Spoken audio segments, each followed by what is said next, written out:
1910 में average mail का sperm count था 120 to 150 मिलियन पर ml। सडनली 2018 में एवरेज काउंट है 47 मिलियन। जिन लोगों को प्रेगनेंसी में इशू आ रहा है और जो IVF तक नहीं पहुंचे, तो how to get faster pregnancy. एक लड़की है और अभी उसकी शादी भी नहीं हुई है, she is in career building age, या उसको राइट मैच ही नहीं मिला, तो उसको अपने एग्स फ्रीज करा देने चाहिए।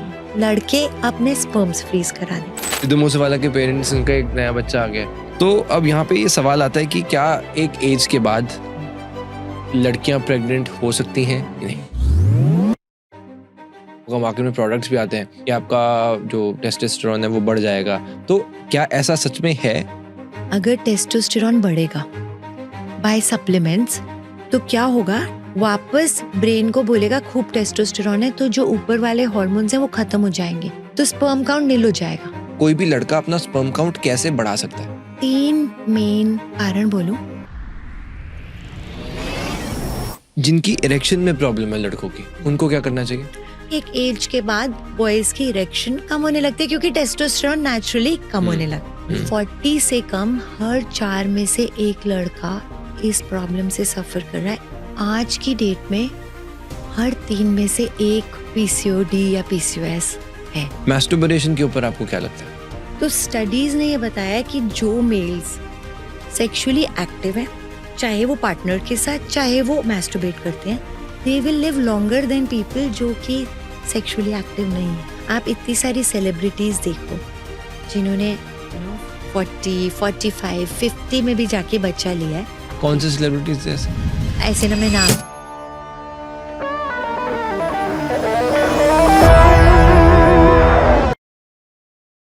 स्कूल में हमने रिप्रोडक्शन वाला चैप्टर पढ़ा तो था, पर जब इम्प्लीमेंट करने की बारी आती है तो डब्बा गोल हो जाता है, नहीं?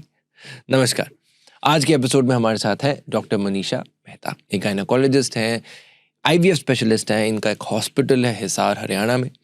आज हमने बात करी किस तरह से लड़कों में और लड़कियों में इनफर्टिलिटी बढ़ती जा रही है, सेक्सुअल लाइफ में प्रॉब्लम हो रही है। स्पेसिफिकली अगर बताऊं तो स्पर्म काउंट लड़कों में कम हो रहा है। इसका कनेक्शन दिमाग से भी है। आपको पता है टेस्टोस्टेरोन और स्पर्म, ये दोनों अलग चीज़ें होती हैं। किस तरह से स्पर्म काउंट को बढ़ाया जाए। लड़कियों में भी काफ़ी इश्यूज हैं, जैसे कि PCOS, PCOD। एक सेक्स लाइफ बेहतर कैसे हो सकती है, बच्चा होने में जो प्रॉब्लम्स आती हैं, हमने उन सभी रिलेटेड इश्यूज को डिस्कस किया। IVF के बारे में हमने जाना, एग फ्रीजिंग, स्पर्म फ्रीजिंग, ऐसी काफ़ी चीज़ें जो कि बॉलीवुड करता तो है पर छुप छुप के करता है। आज हम इन सभी बातों के बारे में डिस्कस करने वाले हैं। सिर्फ लड़कियों के लिए नहीं बल्कि स्पेशली लड़कों को मैं कहूँगा ये एपिसोड ज़रूर देखना चाहिए और एंड तक देखना चाहिए, काम आएगा। बहुत मेहनत करते हैं अच्छा कंटेंट आप तक लाने के लिए। चैनल को सब्सक्राइब जरूर कीजिएगा दोस्तों, क्योंकि सुपर टॉक्स सिर्फ एक पॉडकास्ट चैनल ही नहीं, पिछले 8 सालों से 200 से ज़्यादा अंडर प्रिविलेज्ड बच्चों को फ्री ऑफ कॉस्ट हम एजुकेशन दे रहे हैं। सुपर टॉक्स को सब्सक्राइब करके आप सिर्फ नॉलेज ही नहीं ले रहे बल्कि अपने देश को आगे बढ़ने के लिए भी कॉन्ट्रीब्यूट कर रहे हैं। Enjoy the show. Doctor Manisha Mehta on super talks, welcome to the show. It's a pleasure to be here. आपके मैंने कमेंट्स में देखा कि आप इंग्लिश बहुत बोलते हो, पहले इसकी वजह बताओ मुझे। आई नो मैंने भी बहुत ज़्यादा ये नोटिस किया है और मैं भी चाहती हूँ कि मैं आज ज़्यादा से ज़्यादा हिंदी में बोलूँ, है ना? मुझे पहले इस बारे में समझाइए कि स्पर्म काउंट का मतलब क्या होता है। जैसे आपने भी हमें नंबर्स भी दिए थे कि पहले 120 मिलियन, 150 मिलियन, फिर अब आके 47 मिलियन स्पर्म काउंट इन पर ml है। सो ये जो स्पर्म है ये बनते कैसे हैं, ये बॉडी के अंदर इसकी बायोलॉजी क्या होती है और किस तरह से ये स्पर्म काउंट, जैसे आप बता रहे हैं कि किसी का बढ़ता है और किसका कम होता है, तो इसके पीछे का क्या लॉजिक है? देखो, सबसे पहली चीज़ मैं ये कहना चाहती हूँ, since I am drawing testicles, एक चीज़ मैं ये बोलना चाहती हूँ कि भगवान ने जो मेल टेस्टिकल्स हैं उसको बॉडी से बाहर इसलिए बनाया क्योंकि 2 डिग्री टेम्परेचर कम रहे। ये स्पर्म प्रोडक्शन के लिए बहुत ज़रूरी है।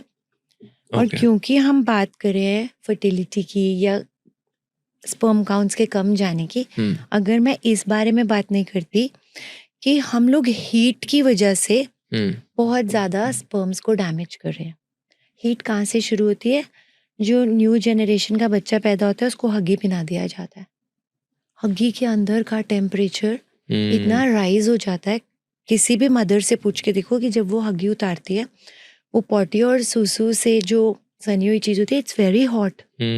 तो मुझे बताओ कि क्यों स्पर्म काउंट कम नहीं होगा?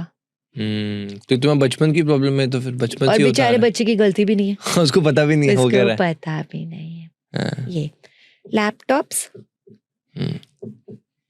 जो लैब पे रख के लगे रहते हैं सारे, है ना, टेम्परेचर बढ़ा होता है। हम्म फोन के बारे में बताएं भाई साहब, हम्म सबके यहाँ पे पड़ा होता है। मैं हम्म जहाँ पे भी टॉक लेती हूँ सबसे पहले एक सवाल पूछती हूँ कि जिन जिन के नीचे वाली पॉकेट में है एक बार फोन निकाल के हैंड्स अप करो। 70 to 80% मेल के वहाँ होता है। और जैसे ही मैं पेशेंट को बोलती हूँ कि ये हीट तुम्हारे टेस्टिकल्स के लिए खराब है, वो पता है क्या करता है? फोन निकालता है, फटाफट यहाँ रखने लगता है। और मैं बोलती हूँ भाई हार्ट के लिए भी खराब है। So away from body. Tight jeans अंदर पुश हो जाएगा टाइट गारमेंट्स पहनने से। पहले क्या पहनते थे? लुंगी लुंगी पहनते थे, और वो लंबा लंबा वो क्या बोलते थे, वो जो कच्छा पहनते थे जिसमें लाइंस होती थी। देखियो है कभी आपने? है ना, मतलब लूज लूज थिंग्स थी पहले। सो ये सारी चीजें टेस्टिकल्स के लिए हार्मफुल हैं, स्पर्म्स के लिए हार्मफुल हैं। Straight simple. Okay okay. तो मैम जैसे आपने बोला, और एक और भूल गई, ओबेसिटी। यहाँ पे मोटापा आएगा, फैट लेयर गिरेगी, तो फैट टेम्परेचर इंक्रीज करती है, पता होगा। पोलर बियर कहाँ रहता है? पोलर बियर कुछ यूज तो नहीं करता, उसका फैट ही उसका लेयर है। सो ये फैट टेस्टिकल्स के पास होगा तो टेम्परेचर बढ़ेगा। कैसे बढ़ेगा थोड़ा बताना, फैट से कैसे बढ़ेगा? फैट, अच्छा एक बात बताओ, जो मोटे लोग होते हैं उनको गर्मी नहीं लगती ना, मतलब ठंड नहीं लगती, सॉरी, है ना, क्योंकि फैट एक इंसुलेटिंग शीट बना लेता है। ओके कहने का मतलब आपकी, अगर इसको लेमैन लैंग्वेज में बोलना चाहें कि बॉडी बेसिकली फैट हो रहा है तो आप थिक हो रहे हो कहीं से। नहीं तो, नहीं हाँ, नहीं, फिर जो फैट है ना, हाँ, वो अपने आप में टेम्परेचर इंक्रीज कर देता है। तो यहाँ पे फैट है, वो लटक के झोल नीचे जाएगा तो टेस्टिकल्स वहीं तो है। Okay okay right. ओके हाँ मैम, मैं ये पूछना चाह रहा था, जैसे आपने फोन लैपटॉप के बारे में बात करी, जीन्स के बारे में बात करी, क्या इसमें अंडरवेयर का भी रोल आता है? हाँ, तभी तो मैंने वो कच्छे की बात की थी जो पुराने जमाने में फाटे, ऐसे क्या बोलते थे, लाइन वाला कुछ बोलते थे, ऐसे बिल्कुल लूज गारमेंट्स। पैंट पहनते थे तो ऐसी वाली पैंट, आप पुरानी मूवीज निकाल के देखो ना, वितेंद्र के टाइम की, जो मेरे टाइम के हीरोज, ऐसी वाली पैंट्स होती थी। जितनी टाइट जीन्स का आएगा तो वो पुश करेगा टेस्टिकल्स को अंदर, और होना नहीं चाहिए, उसको लूज होना चाहिए। Plus plus plus not just कि वो पुश करेगा, बट इस एरिया का टेम्परेचर भी तो बढ़ेगा ना, मतलब फैब्रिक मोटा है। तो मैम अब चलो प्रैक्टिकल सोल्यूशन भी बताओ ना, अब अंडरवेयर ना डालें, जीन ना डालें, क्या करे क्या बंदा? देखो जहाँ जहाँ पे वर्क कर सकते हैं वो तो करते हैं। फोन को नहीं रखो नीचे। अच्छा। मैं अपना फोन हमेशा पर्स में रखती हूँ। अच्छा। तो मेल्स भी एक बैग कैरी कर सकते हैं जिसमें फोन पड़ा है, जाते ही कहीं पे उसको साइड पे निकाल के रख दिया।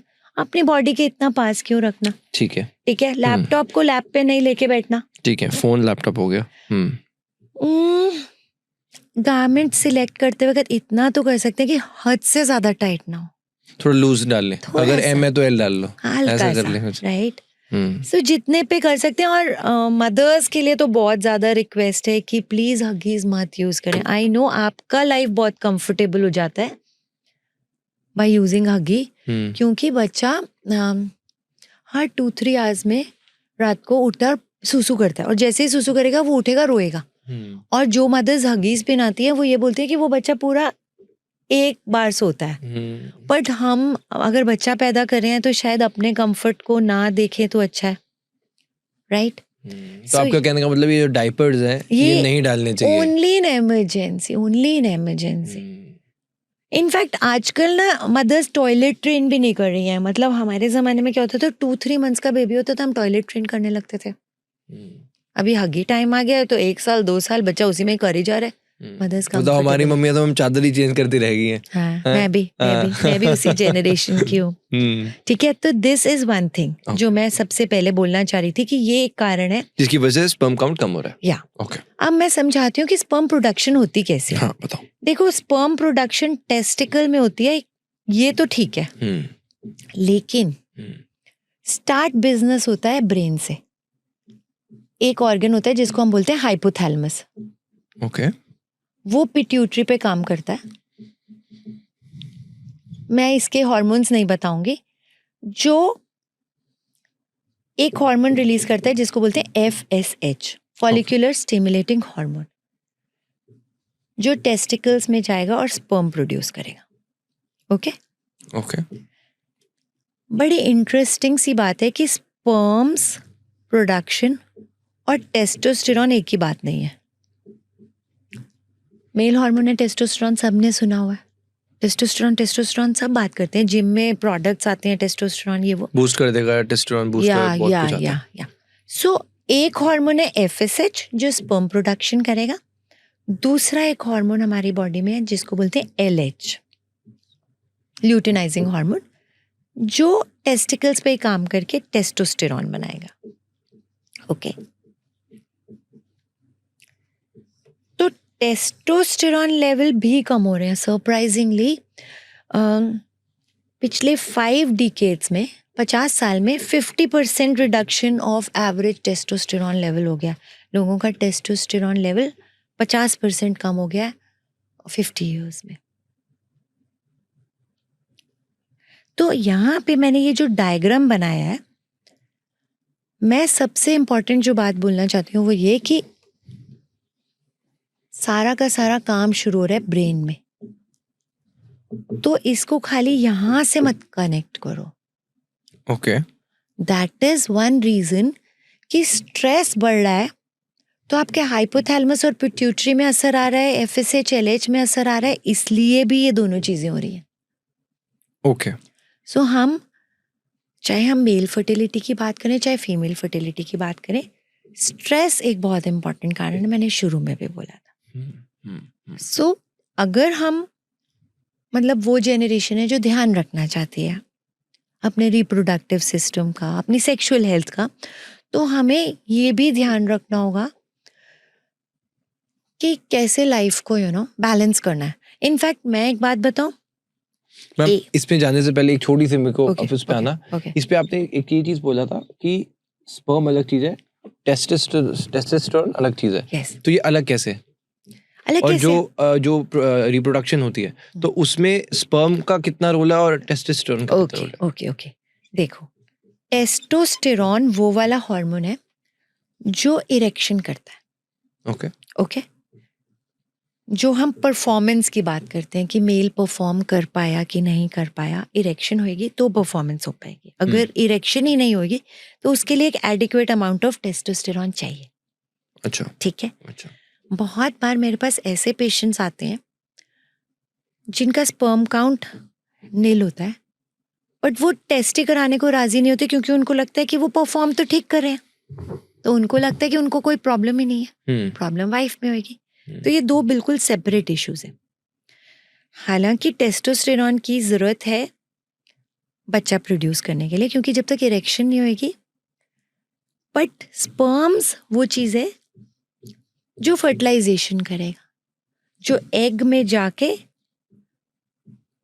एम्ब्रियो बनाएगा। एम्ब्रियो मतलब बच्चा, एम्ब्रियो बनाएगा, तो उसके लिए हमें स्पर्म की भी जरूरत है।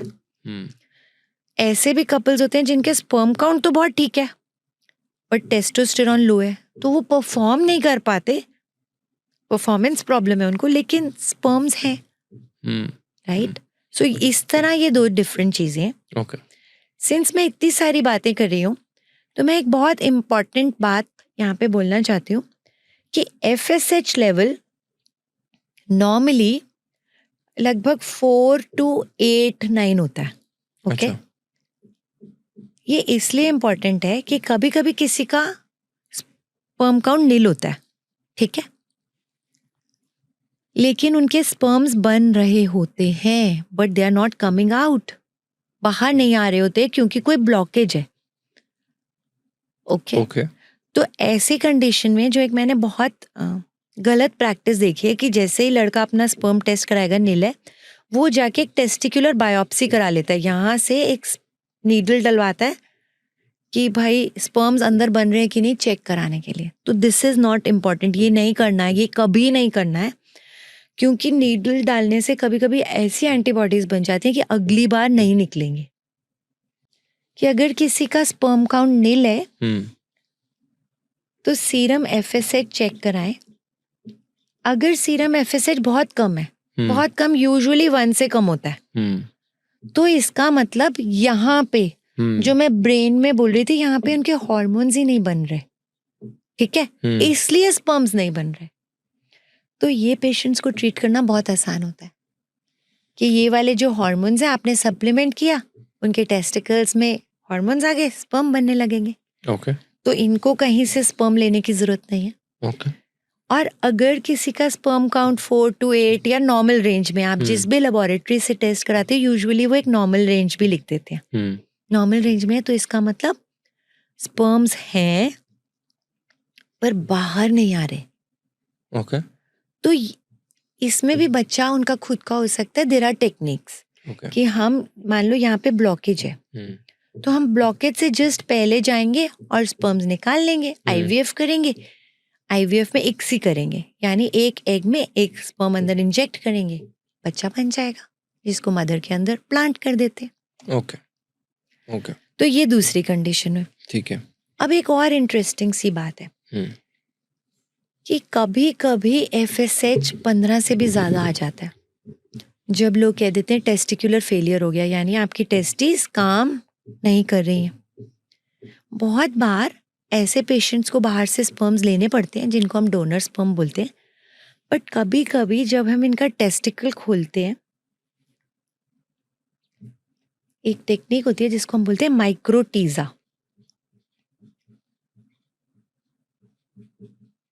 जिसमें हमने स्किन लेयर हटाई, टेस्टिकल में से कोई कोई एरिया होता है, माइक्रोस्कोपिकली देख के हम वो टिश्यू निकाल लेते हैं और उसमें भी कई बार स्पर्म मिल जाते हैं। तो मैंने 27 एफएसएच में भी स्पर्म्स टेस्टिस में से निकाल के खुद का बच्चा मतलब हमने किया हुआ है।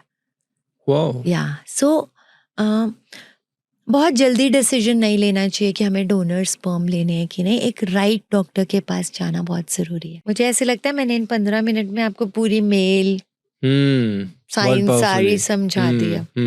अब जैसे आपने इनफर्टिलिटी के बारे में कहा, तो आज के टाइम में अगर मैं समझना चाहूँ इनफर्टिलिटी बढ़ने की क्या वजह है लड़कों में और लड़कियों में? बहुत ही वास्ट सा क्वेश्चन पूछ लिया आपने, बट इससे पहले ना मैं 2-3 चौंकाने वाले फैक्ट्स बताना चाहती हूँ। 1910 में एवरेज मेल का स्पर्म काउंट था 120 to 150 million per ml. That is my birth year. 110? It was 100, 99 to 100. Suddenly 2018 में एवरेज काउंट है 47 मिलियन। एकदम ड्रास्टिक फॉल हुआ इंटरनेट मोबाइल आने की वजह से। मुझे कभी कभी ऐसे लगता है कि इसने ना एक अलग ही रेवोल्यूशन कर दिया, मतलब अलग ही एक जेनरेशन पैदा कर दिया और अलग ही स्ट्रेस लेवल हो गया। तो ये एक वन ऑफ द रीजंस है जिसकी वजह से देखो अब स्पर्म काउंट कम होंगे तो इनफर्टिलिटी बढ़ेगी। उसी तरह लड़कियों में पीसीओएस की प्रॉब्लम बढ़ रही है। ओके।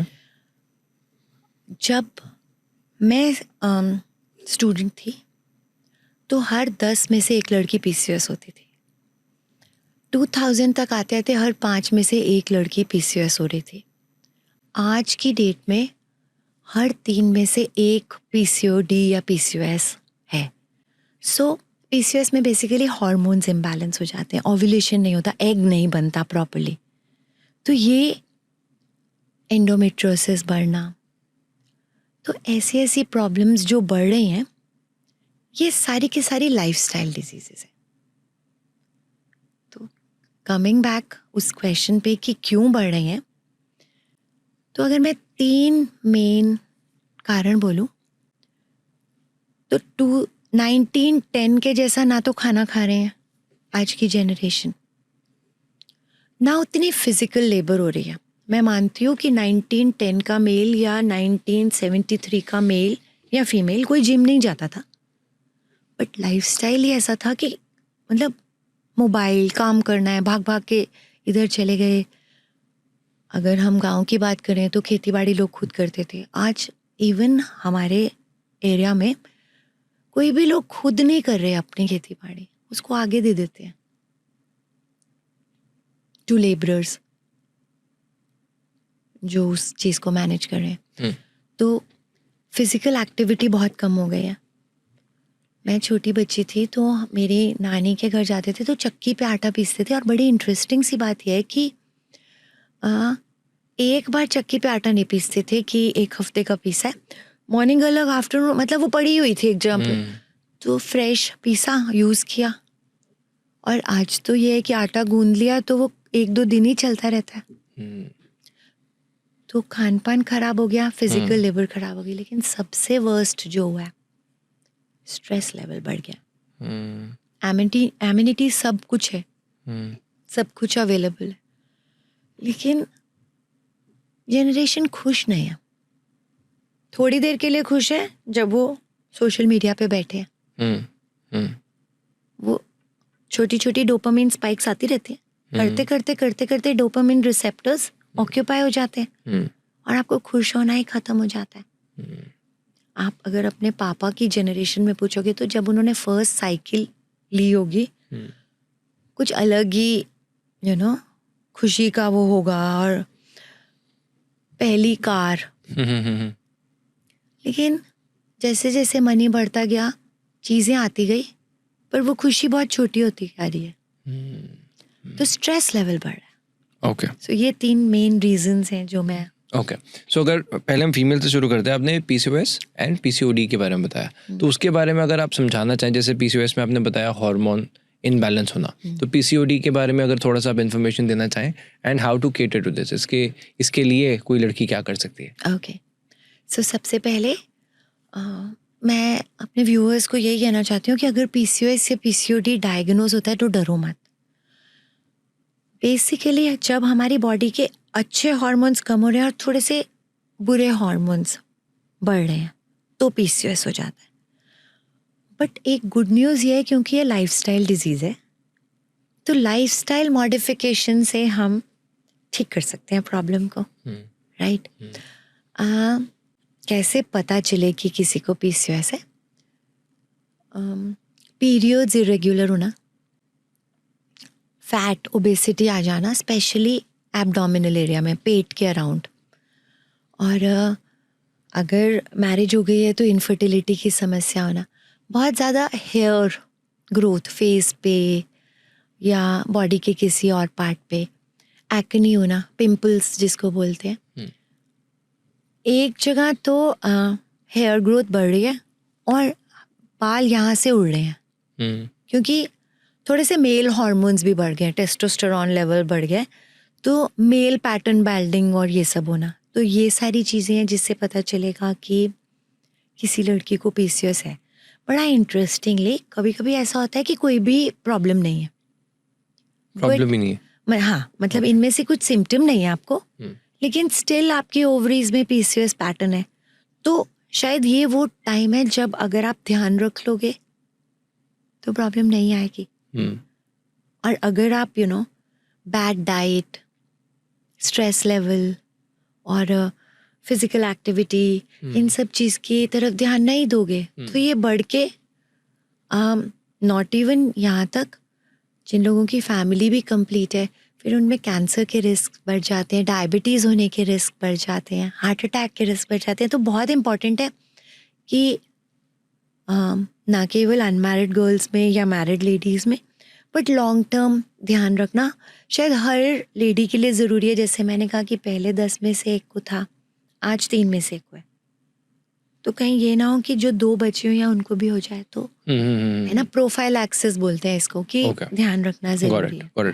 मैम मुझे इसमें एक चीज़ समझाइए आप, कि जैसे आपने पीसीओएस के बारे में बताया, तो क्या ये एक तो चीज़ ट्रांसमिट हो सकती है आगे?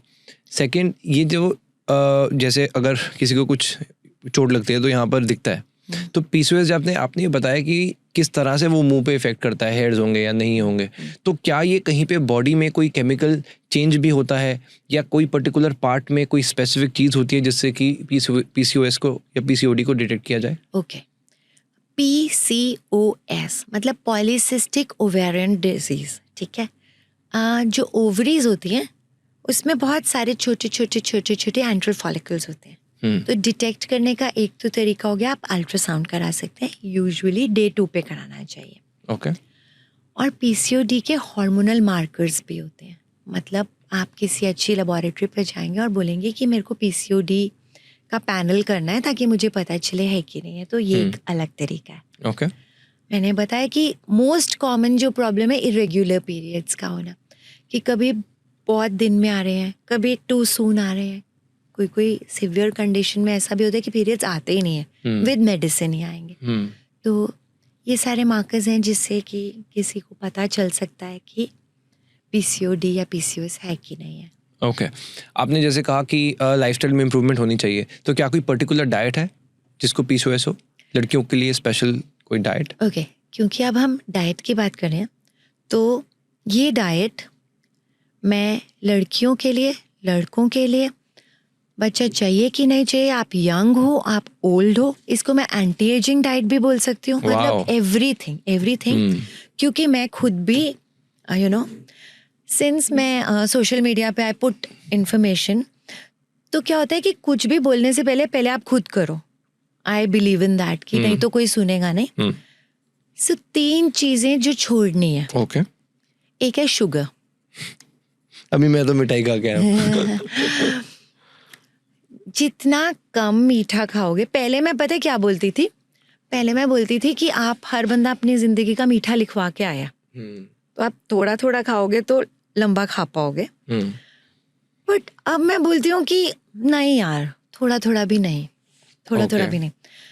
ऑल्दो मुझे ऐसा लगता है कि देखो, आई स्टॉप्ड अभी इस एज में आके, जब मैं इन्फॉर्मेशन गेन करती हूँ तो स्प्रेड करती हूँ, तो मुझे कभी कभी दुख लगता है कि यार हमारे टाइम में इतनी नॉलेज ही अवेलेबल नहीं थी। But good for the new generation की जहाँ पे इंफॉर्मेशन तो एट जस्ट अ क्लिक है। सो मीठा नहीं खाना। Number 2, wheat. या नाउ आप मुझे बोलोगे कि रोटी मत खाओ। हाँ, रोटी मत खाओ और मैदा मत खाओ, क्योंकि वीट का ही हो गया वो भी। आप बोलोगे कि मैम नानी दादी की जनरेशन तो खाती होगी। आई वांट टू से कि नहीं, वीट जो है ना, ये अंग्रेज लोग लेके आए थे, ये हमारा अन्न नहीं था। बहुत सारे लोग मिलेट्स की बात करते हैं, ज्वार, जौ, बाजरा, और आजकल बहुत सारे इवन मतलब बड़े बड़े जो ब्रांड्स हैं ना, उनमें भी ग्लूटेन फ्री। बेसिकली अगर आप इसको समझो तो मैं ग्लूटेन की बात कर रही हूँ। अब मैं क्यों इसको रोक रही हूँ, क्योंकि ग्लूटेन खाने से हमारे इंटेस्टाइन में इन्फ्लेमेशन होती है। इन्फ्लेमेशन समझे तो सोजिश, इंटेस्टाइन लीकी हो जाता है। मतलब आप एक समझो कि एक होस पाइप की तरह है, तो लीकी, तो उसमें से चीजें बाहर निकल के जाएंगी, इन्फ्लेमेटरी मीडिएटर्स बढ़ जाएंगे, कुछ ऐसे तत्व बढ़ जाएंगे जो हमारी बॉडी के अगेंस्ट ही काम करने शुरू हो जाएंगे। राइट? आपको इस एज में नहीं पता चलेगा, बट जैसे जैसे जैसे जैसे एज एडवांस होती जाएगी तो आपको रियलाइज होगा कि अच्छा, सो एकदम से नहीं छोड़ सकते। I don't know if you know about Ryan Fernando, जो कि विराट कोहली का भी न्यूट्रिशनिस्ट है। सो वो 3 ही चीजें बोलता है छोड़ने को, मीठा, वीट और मैदा। और ही ऑल्सो टॉक्स अबाउट दूध एंड मिल्क प्रोडक्ट्स, क्योंकि आजकल लैक्टोज इंटॉलरेंस भी है। वो बेसिकली जीन टेस्ट करता है, किसी भी बीमारी के साथ आप जाओ तो वो जीन टेस्ट करता है और आपको बताएगा देखो आपको प्रॉब्लम है। तो मैंने अपना जीन टेस्ट नहीं कराया, but the day I realized कि इतने सारे लोगों को ये प्रॉब्लम, मुझे लगा छोड़ते हैं। इंटरेस्टिंगली रायन के हिसाब से ADHD जो अटेंशन डिसऑर्डर है, उसमें भी ये छोड़ने से फ़ायदा होता है। माइग्रेन, मतलब whatever. तो मुझे माइग्रेन हो जाता था. एक बार आई वेंट समवेयर और वहाँ पे मीठा भी खा लिया और पूड़ियाँ भी खा ली. सो मुझे भूल गया था कि मैंने खाया. वंस इन अ वाइल आपको लगता है चलता है.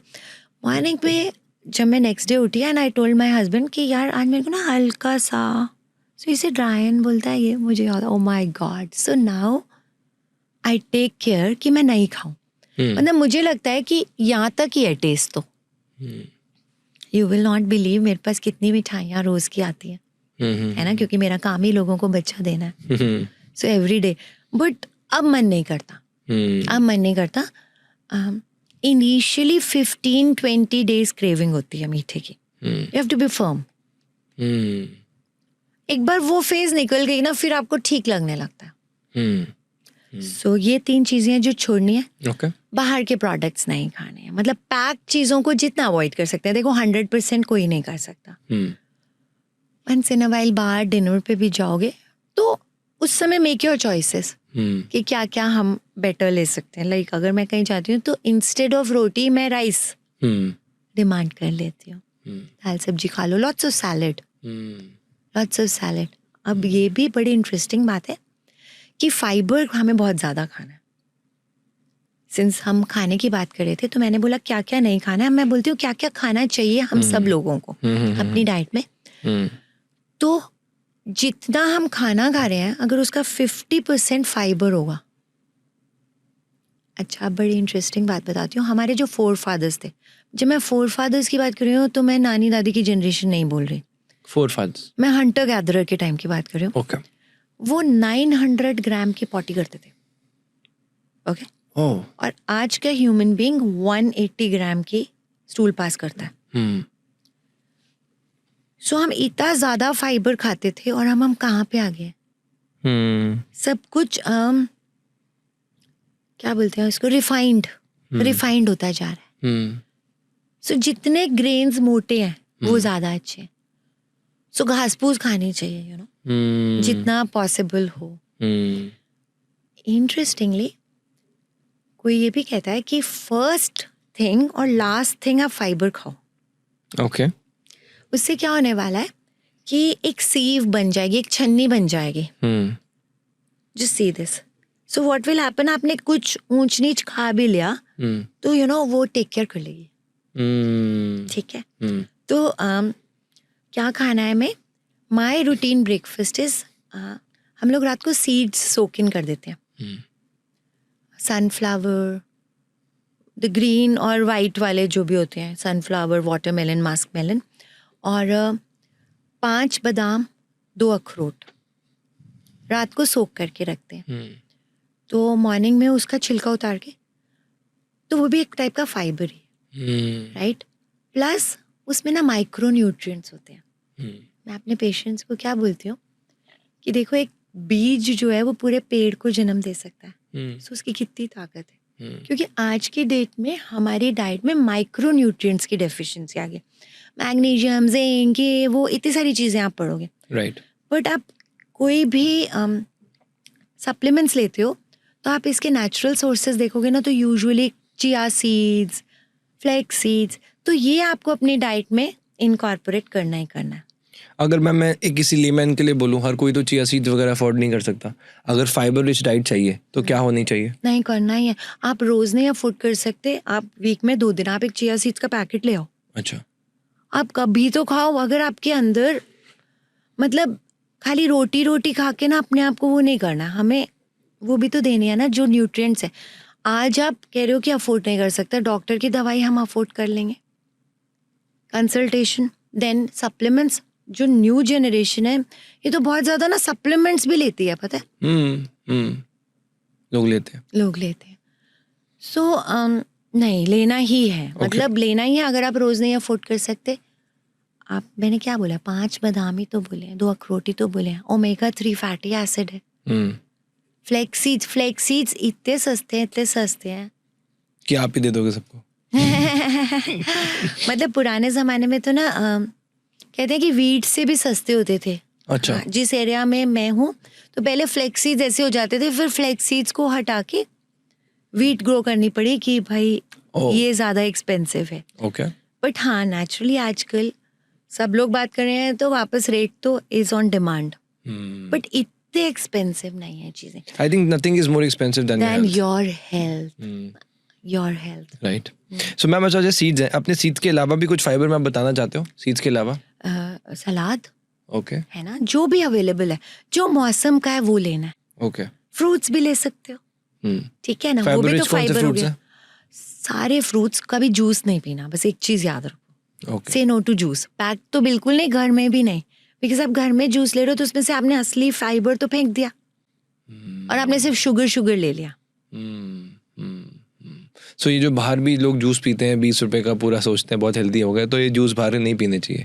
अगर पीना है तो गाजर का juice P low. Vegetable juice अच्छा है, वो उतने इंसुलिन स्पाइक नहीं प्रोड्यूस करेगा. देखो, फ्रूट हम कितना मर्जी अच्छा कह लें, ग्लूकोज स्पाइक तो उसमें भी आएगा. अब इसको कम करने की भी एक हैक है मेरे पास, कि जब भी आप फ्रूट ले ना तो साथ में कुछ थोड़े से नट्स ले लो. महंगे वाले मत लो. Don't take cashews, don't take pista, but आप वो तो ले सकते हो, मूंगफली. तो इसमें क्या होता है, there is a person who says कि आप अपने ना फ्रूट्स को कपड़े पहना दो, यानी इंसुलिन स्पाइक कम प्रोड्यूस होगी. और हमने ना एक्सपेरिमेंट भी करके देखी हुई है. यहाँ पे वो लगाया जिससे ग्लूकोज की स्पाइक को हम मेजर कर रहे थे. ये जो मैं बोल रही हूँ ना, all is science, nothing is कि मेरे मन की बात है. तो हमने अपने आप को वो ग्लूकोज रीडिंग मीटर लगाया था और हमने ये सारी चीज़ें खुद नोट की. बिकॉज देखो, हम साइंटिफिक लोग हैं, किसी ने कह दिया तो नहीं मानेंगे. Obviously. तो उसमें क्या है? अकेला मत खाओ. अकेला आप कह रहे हो जो फ्रूट खा रहे हो उसके साथ में कुछ नट्स खा लो. एक थोड़े से नट्स खा लो. अच्छा, पनीर खा लो, कुछ प्रोटीन खा लो. मतलब नहीं तो ग्लूकोज स्पाइक ज्यादा आएगी. तो कवर योर फ्रूट्स ऐसे करके. ओके. हाँ मैम, जैसे कई लोग कहते हैं कि जूस वगैरह जो लिक्विड होता है उसके साथ खाना नहीं चाहिए, तो आप जैसे कह रहे हो पनीर खा सकते हो, तो ये कॉन्ट्रैक्ट नहीं करता? नहीं, मैं जूस तो मैं बोल ही नहीं रही. जूस अच्छा. तो मैंने नो बोला है. जूस अगर आपको लेना है तो वेजिटेबल जूस लो. ओके. ठीक है, लेकिन अगर आप फ्रूट खा रहे हो, जैसे मैं हॉस्पिटल में बैठी बैठी एक कुछ खाती हूँ तो मैं एक दो कुछ भी जो मेरे पास अवेलेबल होती है चीज मुंह में डाल लेती हूँ. ओके. या okay, got it. So ma'am, जैसे आपने डाइट का बताया, तो दिस इज एक और चीज. हाँ, बताओ. कुछ ना एंटी इन्फ्लेमेटरी फूड होते हैं, बताओ. जैसे कि लहसुन, अनियन, हल्दी, तुलसी का पत्ता और सिनेमन, दालचीनी बोलते हैं जिसको. तो ये भी चीज़ें कैसे भी करके अपनी लाइफस्टाइल में इनकलकेट करनी है. चाहे आप सुबह सुबह, इसका डिटॉक्स वाटर का कितना कॉन्सेप्ट है, तो उसमें डाल दो, कैसे भी करो. बट क्योंकि इन्फ्लेमेटरी मीडिएटर्स बहुत ज़्यादा हो रहे हैं, जो ना केवल इनफर्टिलिटी की प्रॉब्लम कर रहे हैं या किसी को कंसेप्शन में प्रॉब्लम कर रहे हैं, बट हर चीज़, इतने कैंसर के रिस्क जो बढ़ रहे हैं. तो अपने को अपने इन्फ्लेमेटरी मीडिएटर्स का भी बहुत ध्यान रखना है. तो एंटी इन्फ्लेमेटरी फूड को साथ साथ रखना है या बैलेंस करना ही है. जैसे जिसको ब्लोटिंग वगैरह होती है, जिसको लगता है इसका पेट अपसेट रहता है ज़्यादा, सो उसको भी ये जो आपने बताया एंटी इन्फ्लेमेटरी फूड लेना चाहिए. एक्चुअली क्या होता है कि अपनी बॉडी टाइप होती है. ओके. जैसे आयुर्वेदा में बोलते हैं वात, पित्त और कफ, 3 बॉडी टाइप्स होती हैं और mixture of them is also there. तो वो तो किसी स्पेशलिस्ट पे जाके आप ये जानो कि आपको क्या लेना है. बट हाँ, एक मिल्क इंटॉलरेंस आजकल बहुत ज्यादा होती है, जिसको हम लैक्टोज इंटॉलरेंस भी बोलते हैं. तो नोट करना चाहिए कि क्या खाना खा के हो रहा है. मान लो अगर आपको मिल्क लेके लग रहा है ब्लोटिंग है, तो आप कई दिन 15-20 दिन छोड़ के देखो ना. मतलब एक्सपेरिमेंट भी तो अपने आप से करना. ये जो मैम आलमंड मिल्क वगैरह होता है, इससे कुछ फायदा होता है या ये स्कैम है? नहीं, स्कैम नहीं है. बट आलमंड मिल्क बाजार से क्यों लेना? मतलब ये तो हम रेट बढ़ा रहे हैं ना. आप आलमंड्स ले लो, सोक कर दो, उसका छिलका उतार दो और आप थोड़े से आलमंड ले लो और 1 ग्लास पानी ले लो, मिक्सी में कर दो. जो वो बुरादा है वो भी कहीं ना कहीं यूज कर लो, आटे में डाल दो या कैसे भी कर दो, और वो जो मिल्क है वो आलमंड मिल्क है. आपने वो चीज क्यों लेनी है जो क्योंकि उसमें प्रेजर्वेटिव डाले होंगे जो बाजार का है, बिकॉज वो 1-1 महीना तक ठीक रहेगा. स्कैम नहीं है, स्कैम नहीं है. आप लेते हो?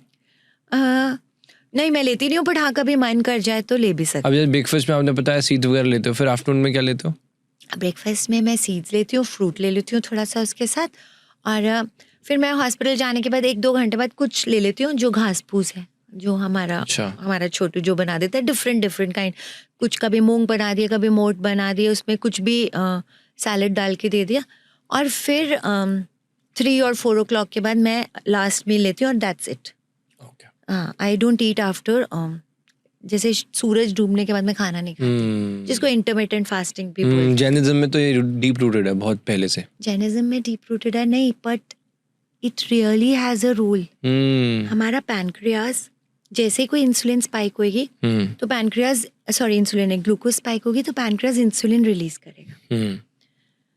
अब अगर आपका समझ लो एक पैनक्रियाज बहुत फेथफुल नौकर है, आप उसको मॉर्निंग इवनिंग नाइट काम लेते रहोगे और आप 24/7 प्लस जब से आप पैदा हुए से लेके जब तक आप, तो वो काम करेगा? ऑब्वियसली नॉट, नहीं ना। सो उसको रेस्ट की जरूरत है। नाउ पीपल टेल मी कि मैम रात को तो उसको रेस्ट मिल रहा है, right? But do you realize कि जो खाना आपने रात को खाया है उसको मॉर्निंग में नीचे तक जाते जाते 6 to 8 hours चाहिए, तो पैनक्रियास को तो काम करना पड़ेगा। सो इसलिए जो हिंदू रिलीजन था उसमें भी ये बोलते थे कि सूरज डूबने के बाद नहीं खाना, प्लस जो फास्ट का कॉन्सेप्ट था। एग्जैक्टली, आयुर्वेद में जो डीप रूटेड है, जैसे जो महर्षि पतंजलि हैं, उनकी जो अष्टांग हृदयम है, जो उनकी किताब है, उसमें भी बहुत अच्छे से वर्सेस हैं जिसमें वो स्पेसिफिकली इस डाइट के बारे में बता रहे हैं। और इवन लाल बहादुर शास्त्री जी ने अपने कार्यकाल में जब वो थे तो उन्होंने भी तब जब अमेरिका से जो लाल गेहूँ आता था तब उन्होंने भी उस पर रोक लगाई थी कि तब हमें लाल गेहूँ नहीं लेना, जो आप पहले बता रहे थे कि जो वीट है जो इंडिया में आ रहा है, तो हमें ये भी बाहर से दिया हुआ है, जो कि इवेंचुअली हमारे कल्चर में आ गया, क्योंकि पहले से जो हम खा रहे हैं वो बाजरा है। और जब G20 की समिट हुई थी तब हमारे प्राइम मिनिस्टर ने मेजरली सभी को बोला था that let the world know कि हमारा देश कितना रिच है ऑन मिलेट्स। तो that's exactly what our ancient science has been. Ma'am, आपने बहुत सुंदर सुंदर ड्राइंग दिखाई, हमने मेल रिप्रोडक्टिव सिस्टम के बारे में समझा, स्पर्म काउंट के बारे में जाना। मुझे पहले आप ये चीज़ बताइए कि ये तो मुझे समझ आ गया कि दिमाग से शुरू होता है, जब आपके जो स्पर्म काउंट है वो कम हो जाता है। मैं अब ये जानना चाहता हूँ कि कोई भी लड़का अपना स्पर्म काउंट कैसे बढ़ा सकता है?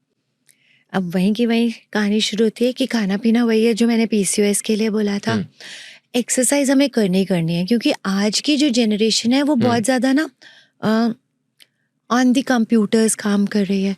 सो फिजिकल एक्टिविटी बहुत कम हो रही है, तो go to gym and go to gym. अच्छा। और जिम जाके मैं हमेशा समझाती हूँ कि मसल ट्रेनिंग करनी है। Okay. In fact for that matter, for a long time जब मैं जिम जाती थी पहले कभी, तो हमेशा कार्डियो करते थे, क्योंकि समझ ये थी कि शायद ना वो वेट वाला एरिया लड़कों का है। But now when I have realized कि नहीं, मसल्स की बहुत इंपॉर्टेंस है। In fact muscle is the only thing which reverse ages. मतलब ऐसा हो सकता है कि आपकी एज है 45 years लेकिन आपकी मसल की एज 35 years है। सो मसल एक ही ऑर्गन है हमारी बॉडी का जो पीछे जा सकता है। सो मसल स्ट्रेंथ की बहुत इंपॉर्टेंस है। ओके। तो जिम करना ही करना है, रेगुलर करना है। 4 days a week is also good enough. Okay. Is also good enough. Okay, got it. और तीसरी चीज वही वाली बात है, क्योंकि ऊपर से शुरू हुआ है, स्ट्रेस को कम लेना है। ठीक है। तो मैम, कोई जैसे कई आपने देखा होगा मार्केट में प्रोडक्ट्स भी आते हैं कि टेस्टोस्टेरोन बूस्टर है, कि आपका जो टेस्टोस्टेरोन है वो बढ़ जाएगा। तो क्या ऐसा सच में है? क्या कोई प्रोडक्ट आपको लगता है नेचुरली इससे आप इस हार्मोन को बढ़ा सकते हैं? ऐसा है? देखो, अगर टेस्टोस्टेरोन बढ़ेगा बाय सप्लीमेंट्स तो क्या होगा, जैसे ही टेस्टोस्टेरोन बढ़ेगा वापस ब्रेन को बोलेगा खूब टेस्टोस्टेरोन है, तो जो ऊपर वाले हार्मोन्स हैं वो खत्म हो जाएंगे। अच्छा, ये भी है? एब्सोल्युटली। तो जो जिम सप्लीमेंट्स इतने सारे लोग लेते हैं, कोई भी ले रहा है, मैं सिर्फ एक ही चीज बोलती हूँ कि शुरू करने से पहले एक बेसलाइन टेस्ट करा लो, अपना स्पर्म काउंट भी करा लो, टेस्टोस्टेरोन भी करा लो। फिर सप्लीमेंट के बाद थोड़े टाइम में देखो कि कहीं ये तो नहीं है कि उस सप्लीमेंट में टेस्टोस्टेरोन है, क्योंकि जैसे ही आपकी बॉडी में टेस्टोस्टेरोन आया, आपके वो जो ऊपर वाले हार्मोन्स थे FSH और LH वो ब्लॉक हो जाएंगे कि जरूरत नहीं है, बॉडी के पास इनफ तो प्रोड्यूस ही मत करो। तो प्रोड्यूस नहीं करेंगे तो स्पर्म काउंट नील हो जाएगा। ओके, तो ये जो टेस्टोस्टेरोन बूस्टर है ये नहीं लेना बिल्कुल ही चाहिए। नहीं लेना चाहिए, absolute big big no no no. Okay, no no no भी 2 बार बोल दिया आपने। अच्छा मैम, मुझे ये बताओ कि जिनकी इरेक्शन में प्रॉब्लम है लड़कों की, उनको क्या करना चाहिए? बहुत ज़्यादा जो इरेक्शन की प्रॉब्लम्स आ रही है, इनफैक्ट यहाँ पे भी एक स्टैटिस्टिक्स ले डाउन कर रही हूँ। पुराने ज़माने में हम्म, इरेक्टाइल डिस्फंक्शन को हम हम्म, ओल्ड मैन्स डिजीज बोलते थे। हाँ, जैसे लेडीज में मेनोपॉज आता है, हम्म, वैसे एक एज के बाद बॉयज की इरेक्शन कम होने लगती है, क्योंकि टेस्टोस्टेरोन नेचुरली कम होने लगता है। हम्म, हम्म, लेकिन आज की डेट में 40 से कम हर 4 में से एक लड़का इस प्रॉब्लम से सफर कर रहा है, इरेक्टाइल डिस्फंक्शन से। हम्म, बहुत ज़्यादा डीप है, तो हो सकता है डॉक्टरी हेल्प की ज़रूरत हो। But what I feel is कि अगर आप लाइफस्टाइल मॉडिफाई करने लगोगे, क्योंकि इसमें मेजर कॉज स्ट्रेस है, मेजर कॉज स्ट्रेस है। अपने आप ही हो जाएगा। स्ट्रेस स्ट्रेस स्ट्रेस होगा तो अपने आप कह रहे हैं इरेक्शन इरेक्टाइल होने डिस्फंक्शन हो जाएगा। होनी शुरू हो जाएगी। इंटरेस्टिंगली अब रायन क्या बोलता है कि जब आप मीठा खाते हो तो वो क्या करता है, प्लाग बना देता है वेसल्स में, ठीक है।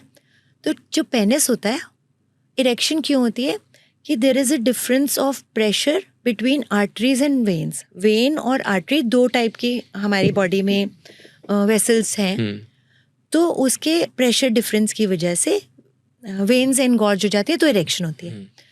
तो शुगर ना प्लाग बना देता है। प्लाग मतलब ब्लॉकेज करने वाला, एक पाइपलाइन में आप ये सोचो कि कुछ कचरा अटक गया। हम्म, सो शुगर खानी बंद करनी, मैं जो बातें बोल रही हूँ ना, ये आई थिंक यूनानिमसली हर चीज़ के लिए यही काम करेंगी कि खाना राइट करना है, एक्सरसाइज करनी शुरू करनी है, मोबाइल कम यूज़ करना है, स्लीप ऑन टाइम करना है। हम्म, हम्म, हम्म। अब ये भी स्टडी हुई है। ओके मैम, मैंने कुछ चीज़ें लिखी थी। कईयों ने कहा कि अगर नेचुरली अश्वगंधा, गोक्षरा, सफ़ेद मूसली, कपिकाछू, ये चीज़ें हैं जो कि क्वालिटी और क्वांटिटी स्पर्म का बेटर करती हैं। एब्सोल्युटली, मैं बिलीव करती हूँ, मैं इंडियन आयुर्वेदा में बहुत ज़्यादा बिलीव करती हूँ। बट इम्पॉर्टेंट है कि हम जिस सोर्स से ले रहे हैं वो उसको सही से दे रहे हैं कि तो नहीं इनमें दे से अगर मैं आपसे पूछूं स्पर्म काउंट बढ़ाने के लिए सबसे पावरफुल क्या चीज़ है, तो क्या होगा? रहे। देखो, मैं इतनी ज़्यादा ये वाली नॉलेज नहीं रखती, ये किसी आयुर्वेदिक कंसल्टेंट Okay. से पूछना चाहिए। बट हाँ, इन सब का रोल है। मतलब आपको लगता है इससे इफेक्ट होता है? आपने नो पेशेंट्स नो, में देखा आपने? हाँ बिल्कुल होता है, बिल्कुल होता है। हम पेशेंट्स को बोलते हैं कि आप आयुर्वेदिक कंसल्टेंट से जाके इसकी थेरेपी लेके आओ, क्योंकि Okay. मैं उस चीज़ की मास्टर नहीं हूँ। बट आपने मतलब मेरा आपसे पूछने का मतलब ये था कि ऐसा होता है। ये वाले प्रोडक्ट्स अब इवन वेस्ट वर्ल्ड वाले लोग भी यूज कर रहे हैं। ये जैसे अगर हम स्पर्म काउंट की बात करते हैं, ये कैसे पता चले कि स्पर्म काउंट कम हो रहा है बॉडी में? क्योंकि जैसे स्ट्रेस है, अब ये चीज़ें नॉर्मली सबको होती रहती हैं, तो इसका मतलब ये तो नहीं कि स्पर्म काउंट कम है। तो ये तो बहुत एक इजी सा टेस्ट है। आप एक बार अपना इजैक्यूलेट करके जो सीमेन है उसको लैब में टेस्ट कराएं, कितना काउंट है और कितनी मोटिलिटी है। ओके बिलीव नहीं करोगे कि पिछले कितने सालों में WHO बेचारा अपना क्राइटेरिया कम करता जा रहा है कि अब 15 मिलियन काउंट को भी नॉर्मल मानने लग गए हैं, बट उसमें से 50% एक्टिव होने चाहिए। स्पर्म्स। या ओके और मैम अगर फर्टिलिटी की बात करें, एक बच्चा पैदा करने के लिए कितना स्पर्म काउंट चाहिए? नहीं, वही तो बोल रही हूँ कि WHO बोलता है 15 मिलियन से भी। मैंने ना 5 मिलियन काउंट में भी नेचुरल प्रेगनेंसी होती देखी है। सो इतना ज़्यादा इम्पोर्टेंट नहीं है काउंट, ओके पर कितनी अच्छी क्वालिटी है, कितनी उनकी मोटिलिटी अच्छी है। उसमें और प्रॉब्लम्स तो नहीं है, DNA फ्रैगमेंटेशन है, या मतलब कितना उसमें टॉक्सिन्स हैं, वो भी इम्पोर्टेंट है। It is not just the count. Okay okay right. अब मैम मैं एक बड़ा इंपॉर्टेंट टॉपिक है उसको टच करना चाहता हूँ and I want to know आपके पर्सपेक्टिव से ये कितना सही है या नहीं सही है। मैस्टरबेशन के ऊपर आपको क्या लगता है?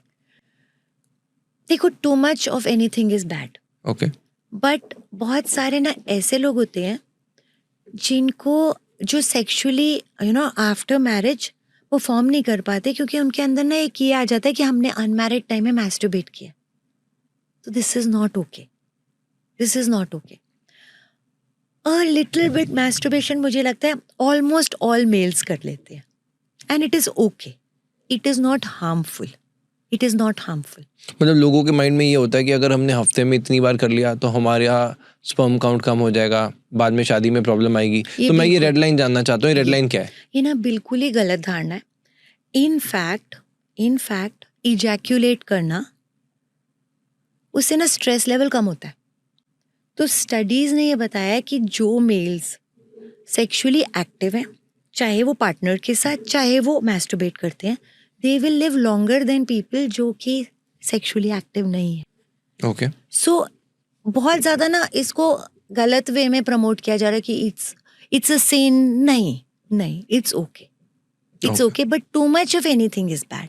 क्योंकि जब आप कोई चीज़ को बहुत ज़्यादा करने लगते हो तो आपका ना थ्रेशोल्ड हाई हो जाता है और फिर परफॉर्मेंस प्रॉब्लम आती है।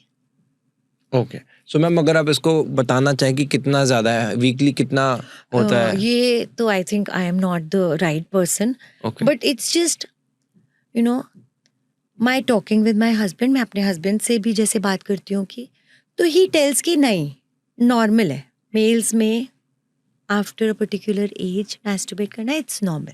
ओके। बट कितना नहीं, ऐसे हमने कभी डिस्कशन नहीं की। नहीं मतलब मैं आपके डिस्कशन पे नहीं, but I wanted to know scientifically कि अगर कोई पहले की स्टडी हुई है जिससे कि, बिकॉज मैं इसको कैसे लिंक कर रहा हूँ, अगर मैं थोड़ा सा इसका बैक स्टोरी दूँ तो यूजली या तो कोई पॉर्न देखता है या तो कोई ऐसी एक्टिविटी करता है जो कि सेक्सुअली उसका माइंड क्लिक होता है, जो डोपामिन रिलीज होते हैं, जो उसका माइंड में हार्मोन्स रिलीज होते हैं। सो मैं इसको लिंक करना चाह रहा था स्ट्रेस से। जैसे आपने बताया था कि ब्रेन से हमारा हार्मोन्स कनेक्टेड है और वो स्पर्म काउंट, जो टेस्टोस्टेरोन है, उसको भी वो इफेक्ट करता है। तो अब होता क्या है, यूजली कई लोग एक गिल्ट में भी चले जाते हैं। पॉर्न देखने के बाद देख लिया, मैस्टरबेट कर लिया, उसके बाद वो उस गिल्ट में होते हैं। तो मेरे माइंड में ऐसा आया कहीं ना कहीं कि ऐसा तो नहीं है कि उस गिल्ट की वजह से, जो आपने पॉइंट बताया था ब्रेन का, उससे आगे चलकर वो भी स्पर्म काउंट इम्पोर्टेंट होना जी। या नहीं। देखो, अगर मैं मैस्टरबेशन की बात करूं तो शायद हमारे फोर फादर्स भी करते होंगे, राइट? तब कोई पॉर्न नहीं थी। Too much of porn is very harmful. उसकी वजह से आप लोगों का ना थ्रेशोल्ड हाई हो जाता है, और फिर शादी के बाद क्या होता है कि शायद एक्सपेक्टेशंस हाई हो जाती है, फिर वो प्रॉब्लम सारी चालू हो जाती है। मतलब ये तो बहुत अच्छे से माना गया है कि क्योंकि इसकी भी एडिक्शन हो जाती है, पता है। इनफैक्ट मैं एक सेक्सुअलॉजी के कॉन्फ्रेंस में गई थी, तो वहाँ पे वो कह रहे थे कि आजकल मोबाइल एडिक्शन से ज़्यादा भी पॉर्न एडिक्शन है, जिसको मतलब हमारे लिए बहुत डिफिकल्ट है उस चीज़ को क्योर करना। सो ये तो बिल्कुल बिग नो है। मतलब आपने मुझे कहा ना कि मतलब आई थिंक आप वैसे भी फैंटासाइज कर सकते हो, you need not watch porn. हमारे ज़माने में when I was a student it was not so common. होना भी नहीं चाहिए, मुझे लगता है होना भी नहीं चाहिए। This is wrong, this is something जो अगेन मैं 2 बार नो बोलूंगी कि पॉर्न वॉचिंग को जितना अवॉइड कर सके उतना ही अच्छा है, उतना ही अच्छा है। ओके। अब मैम जैसे जब हम मास्टरबेशन की बात करते हैं, जितना लड़कों के लिए नॉर्मल है, क्या उतना ही नॉर्मल लड़कियों के लिए भी है? नहीं, I don't think so. This is a very common problem जो मेरे ओपीडी में पेशेंट्स आते हैं। जो sexual desire of male and female is different, it is different. क्योंकि कोई भी जो मोस्टली कपल्स प्रेजेंट करते हैं तो वो यही उनका कंप्लेंट रहता है कि मैम इसका दिल नहीं करता। So it is very common. वो एक कपल को कैसे मेंटेन करना है अपनी फैमिली लाइफ में, वो तो आप दोनों को ही फिगर आउट करना पड़ेगा, but it is different. So what do you suggest them कि how to find a balance? Chemistry. देखो ऐसा होता है बहुत बार, मुझे लगता है कि बच्चे होने के बाद भी ना लेडी का वो कम हो जाता है इंटरेस्ट। तो यहाँ पे अगर मुझे एक सजेशन देनी है बॉयज के लिए कि you have to bring romance back in the life. I was listening to this, एक इंस्टा रील आई थी, उसमें एक 50 to 60 years old मेल था। ही सेड कि मैं आज भी इंश्योर करता हूँ कि मैं अपनी वाइफ को वंस अ वीक डेट पे ले जाऊं। सो आई विल जस्ट टेक्स्ट हर कि would you go out with me, और सो आई थिंक ये this is a responsibility of boy also. Okay, got it. Sexually transmitted diseases के बारे में बात करना चाहता हूँ मैं। हाँ, क्या होते हैं, क्या क्या प्रिकॉशंस रखने चाहिए? सेक्सुअली ट्रांसमिटेड डिजीजेस बहुत ज़्यादा कॉमन हो गए हैं। Okay. One reason for increasing prevalence of infertility, इतना ज़्यादा जो बच्चा नहीं होने का एक कारण है। बॉय को इन्फेक्शन हो जाएगा तो जो मैं बोल रही थी ब्लॉकेज आ जाता है, एपिडिडमिस बोलते हैं। जब स्पर्म्स प्रोड्यूस टेस्टिकल से होते हैं लेकिन उनको पेनिस में आने से पहले एपिडिडमिस से पास होना होता है और वहाँ पे ब्लॉक आ जाएगा, इन्फेक्शन होगा तो ब्लॉकेज हो जाएगा, इन्फ्लेमेशन हो जाएगा। उसी तरह लड़कियों में सेक्सुअली ट्रांसमिटेड डिजीजेस की वजह से ट्यूब्स इन्फ्लेम्ड हो जाएंगी। ट्यूब्स, एक यूट्रस होता है, दोनों साइड पे 2 फेलोपियन ट्यूब्स होती हैं। फेलोपियन ट्यूब्स का काम है एग को पकड़ना और यहाँ से स्पर्म और एग मिलते हैं फेलोपियन ट्यूब में। अब अगर इन्फेक्शन हुआ है, sexually transmitted diseases as you were saying, या कोई भी और इन्फेक्शन, इनफैक्ट बहुत सारे नॉर्मल इन्फेक्शंस भी इनफर्टिलिटी की समस्या कर देते हैं, तो वो इन्फेक्शन की वजह से वो बच्चा वहीं पे ही चिपक जाएगा फेलोपियन ट्यूब में, क्योंकि बच्चा फर्टिलाइज वहाँ पे होता है लेकिन इम्प्लांट होता है यूट्रस में, पर इन्फेक्शन होगा तो वहीं चिपक जाएगा, जिसको हम एक्टोपिक प्रेगनेंसी बोलते हैं, जो बहुत ज़्यादा रेट जिसका बढ़ रहा है। So now the second question was कि कैसे अवॉइड करें। अवॉइड करने का सबसे इम्पोर्टेंट बात है कि देखो, अगर हस्बैंड वाइफ है और एक को इन्फेक्शन है तो दूसरे को होएगा ही होएगा, बिकॉज आप उनको ये नहीं कह सकते कि आपको प्रिकॉशन यूज़ करना है, इवेंचुअली उनको बच्चा भी चाहिए, पर मल्टीपल पार्टनर्स को अवॉइड करना चाहिए। और अगर आप मल्टीपल पार्टनर्स के साथ जा रहे हैं तो आपको प्रिकॉशंस लेनी ज़रूरी है। So ma'am, are condom safe? Condoms are safe, condoms are safe, उसमें कोई प्रॉब्लम नहीं है अनटिल एंड अनलेस किसी को एलर्जी होती है, तो कॉन्डम्स बिल्कुल सेफ है और सेक्सुअली ट्रांसमिटेड डिजीज से बचाएंगे ही। Okay, alright. मैं क्यों बोल रहा था कि जब जब मेल रिप्रोडक्टिव सिस्टम की बात कर रहे हैं तो आप बता रहे थे जो भी चीज़ें टाइट होती हैं तो उससे वो इशू आता है, तो I thought condom might be one of the but ये रीजंस। तो थोड़ी सी देर की बात है, और जो मैं टाइट और नॉट टाइट की बात कर रही हूँ वो मैं टेस्टीज की बात कर रही हूँ, स्क्रोटम की बात कर रही हूँ, जहाँ पे टेस्टिकल्स रहते हैं। ओके, मैं पेनिस की बात नहीं कर रही, कॉन्डम्स लोग पेनिस पे पहनेंगे। Okay, and that is safe, that is condoms are safe, alright. Recently I met a friend, तो उसने मुझे बताया कि मेरी मदर के यूट्रस में कैंसर था। तो मैम, ये यूट्रस पे कैंसर कैसे हो सकता है? कैंसर तो कहीं पे भी हो सकता है। ये भी, अगर इतना ज़्यादा रेट ऑफ कैंसर बढ़ रहा है तो लाइफस्टाइल ही है। तो ये आपको लगता है जो कैंसर यूट्रस पे आता है तो ये भी कहीं ना कहीं लाइफस्टाइल से ही आया है? बिल्कुल आता है। अच्छा। इनफैक्ट जब मैं फास्टिंग की बात कर रही थी तो एक ना 72 आवर्स फास्टिंग भी लोग करते हैं, मतलब 3 days फास्टिंग, 36 आवर्स, 42 आवर्स मैंने बहुत बार किया हुआ है। तो उसमें क्या होता है, स्टेम सेल रिजनरेट हो जाते हैं आफ्टर 42 आवर्स, तो वो कैंसर सेल्स को भी किल करने में मदद करते हैं। अच्छा। यस, बहुत सारी स्टडीज हुई हैं जहाँ पे जो कैंसर पेशेंट्स हैं वो, या जिनको अभी इनिशियल स्टार्ट हुआ है, वो लॉन्ग टर्म फास्टिंग से कैंसर को एब्सोल्युटली भी क्योर कर सकते हैं। ओके, आपका कोई पेशेंट रहा है इन द पास्ट जिसको HIV या कोई इस तरह की यूट्रस में कैंसर या इस तरह का कोई इशू रहा हो? आपने 2 चीजें मिक्स कर रहे हो, HIV हो गया सेक्सुअली ट्रांसमिटेड डिजीज, कैंसर हो गया अलग। हाँ, दोनों मैं पूछ रहा हूँ, कोई भी प्रॉब्लम ऐसे आई हो किसी पेशेंट की? हाँ, बहुत सारे, वो तो हमारा काम ही है। सेक्सुअली ट्रांसमिटेड डिजीजेस वाले पेशेंट्स भी आते हैं, HIV हो गया, HBsAg हो गया। तो इनको आप क्या सजेस्ट, क्या Hepatitis। कैसे कंसल्ट करते हो आप इनको? कंसल्ट करना मतलब, देखो, जब हमें इनका IVF करना होता है तो हमें प्रिकॉशन लेने होते हैं कि इनके एम्ब्रियोज हम अलग से रखें, वॉटेवर। ओके, वो तो हम ध्यान करते ही हैं। ओके, बट हाँ, देखो, एज एन इनफर्टिलिटी एक्सपर्ट मैं अपने ना हर पेशेंट को लाइफस्टाइल मॉडिफिकेशन ज़रूर बताती हूँ, क्योंकि वो बताने की वजह से हमारा सक्सेस रेट बढ़ जाता है बहुत ज़्यादा है बाकी नॉर्मल सेंटर से, क्योंकि हमारा सेंटर मल्टीपल IVF फेलियर के पेशेंट्स को ट्रीट करने के लिए पॉपुलर है। मतलब जब लोग 5, 6, 7, 8 जगह से थक के आते हैं तो वो हमारे पास आते हैं, तो हम आते ही फटाफट IVF नहीं करते, हम उसको लाइफस्टाइल मॉडिफिकेशंस बताते हैं। हमारे पास एक प्रॉपर परफॉर्मर बना हुआ है कि ये खाना पीना है, ये नहीं खाना, ये करना है, ये नहीं करना, ये नहीं। और बिलीव में बच्चे के लिए ना लोग सब कुछ करते हैं। मीठे के लिए जैसे यू सेड कि यू जस्ट हैड मीठा, तो मैं तो एक ही बात सब पेशेंट्स को बोलती हूँ कि आप मीठा खाएंगे जब प्रेगनेंसी पॉजिटिव आएगी तब। तो it's a good motivation, positivity आती है उनके मन में कि होप है। अच्छा मैम, आपने IVF की इतनी बात करी एंड आप स्पेशलिस्ट भी हैं, तो मुझे अगर आप सिंपली क्लेमैन की तरह मुझे समझाना चाहें IVF तो क्या है वो? ओके, देखो पहली बात तो मैं ये कहना चाहती हूँ कि IVF अपने आप में ना एक वरदान है उन लोगों के लिए जिनको बच्चा नहीं हो रहा है। बहुत सारे मिथ्स हैं, टैबूज हैं सोसाइटी में, बट IVF कोई गलत चीज़ नहीं है। ओके। एक नॉर्मल मेंस्ट्रुअल साइकिल में एक लेडी को एक एग बनता है। ओके। या वो राइट साइड पे बने या लेफ्ट साइड पे बने, और लगभग जो ओव्यूलेशन टाइम होता है वो रिलीज होता है। जब वो फलोपियन ट्यूब में जाता है उस समय अगर इंटरकोर्स होता है तो स्पर्म्स ऊपर ट्रैवल करके जाते हैं, वहाँ पे फर्टिलाइजेशन होती है।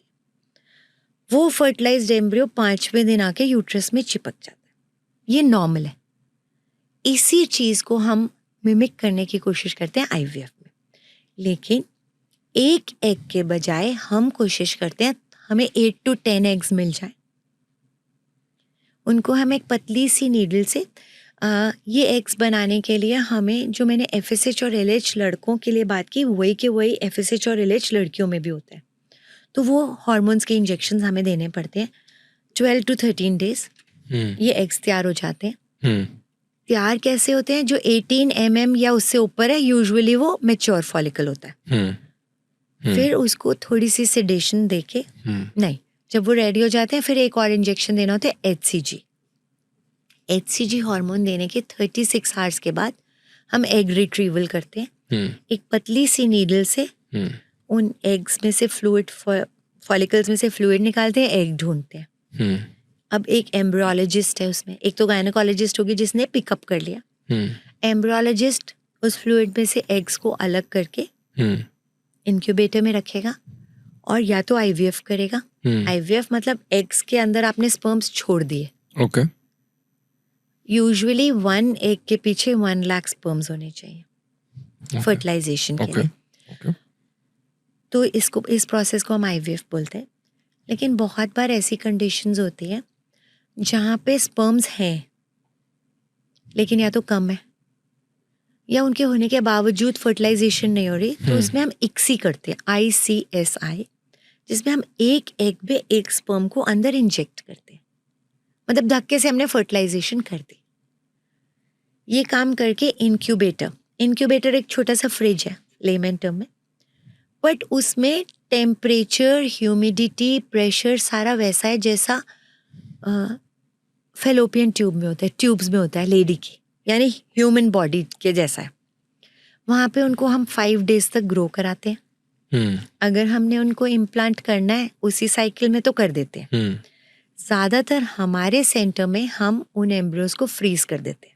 अच्छा। फ्रीज का मतलब -196 डिग्री टेम्परेचर में लिक्विड नाइट्रोजन में हम उनको संभाल के रख देते हैं। अच्छा। और फिर नेक्स्ट साइकिल में या उससे नेक्स्ट साइकिल में जब लेडी की बॉडी बिल्कुल नॉर्मल होती है तब हम उसको ट्रांसफर करते हैं। Okay okay. सो ये बेसिक प्रोसेस था जैसे आप बता रहे हैं IVF का।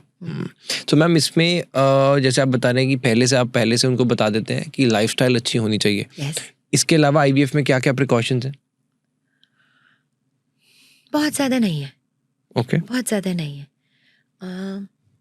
प्रिकॉशन नहीं, बट हाँ मैं हमेशा बोलती हूँ कपल को कि खुश रहना शुरू करो।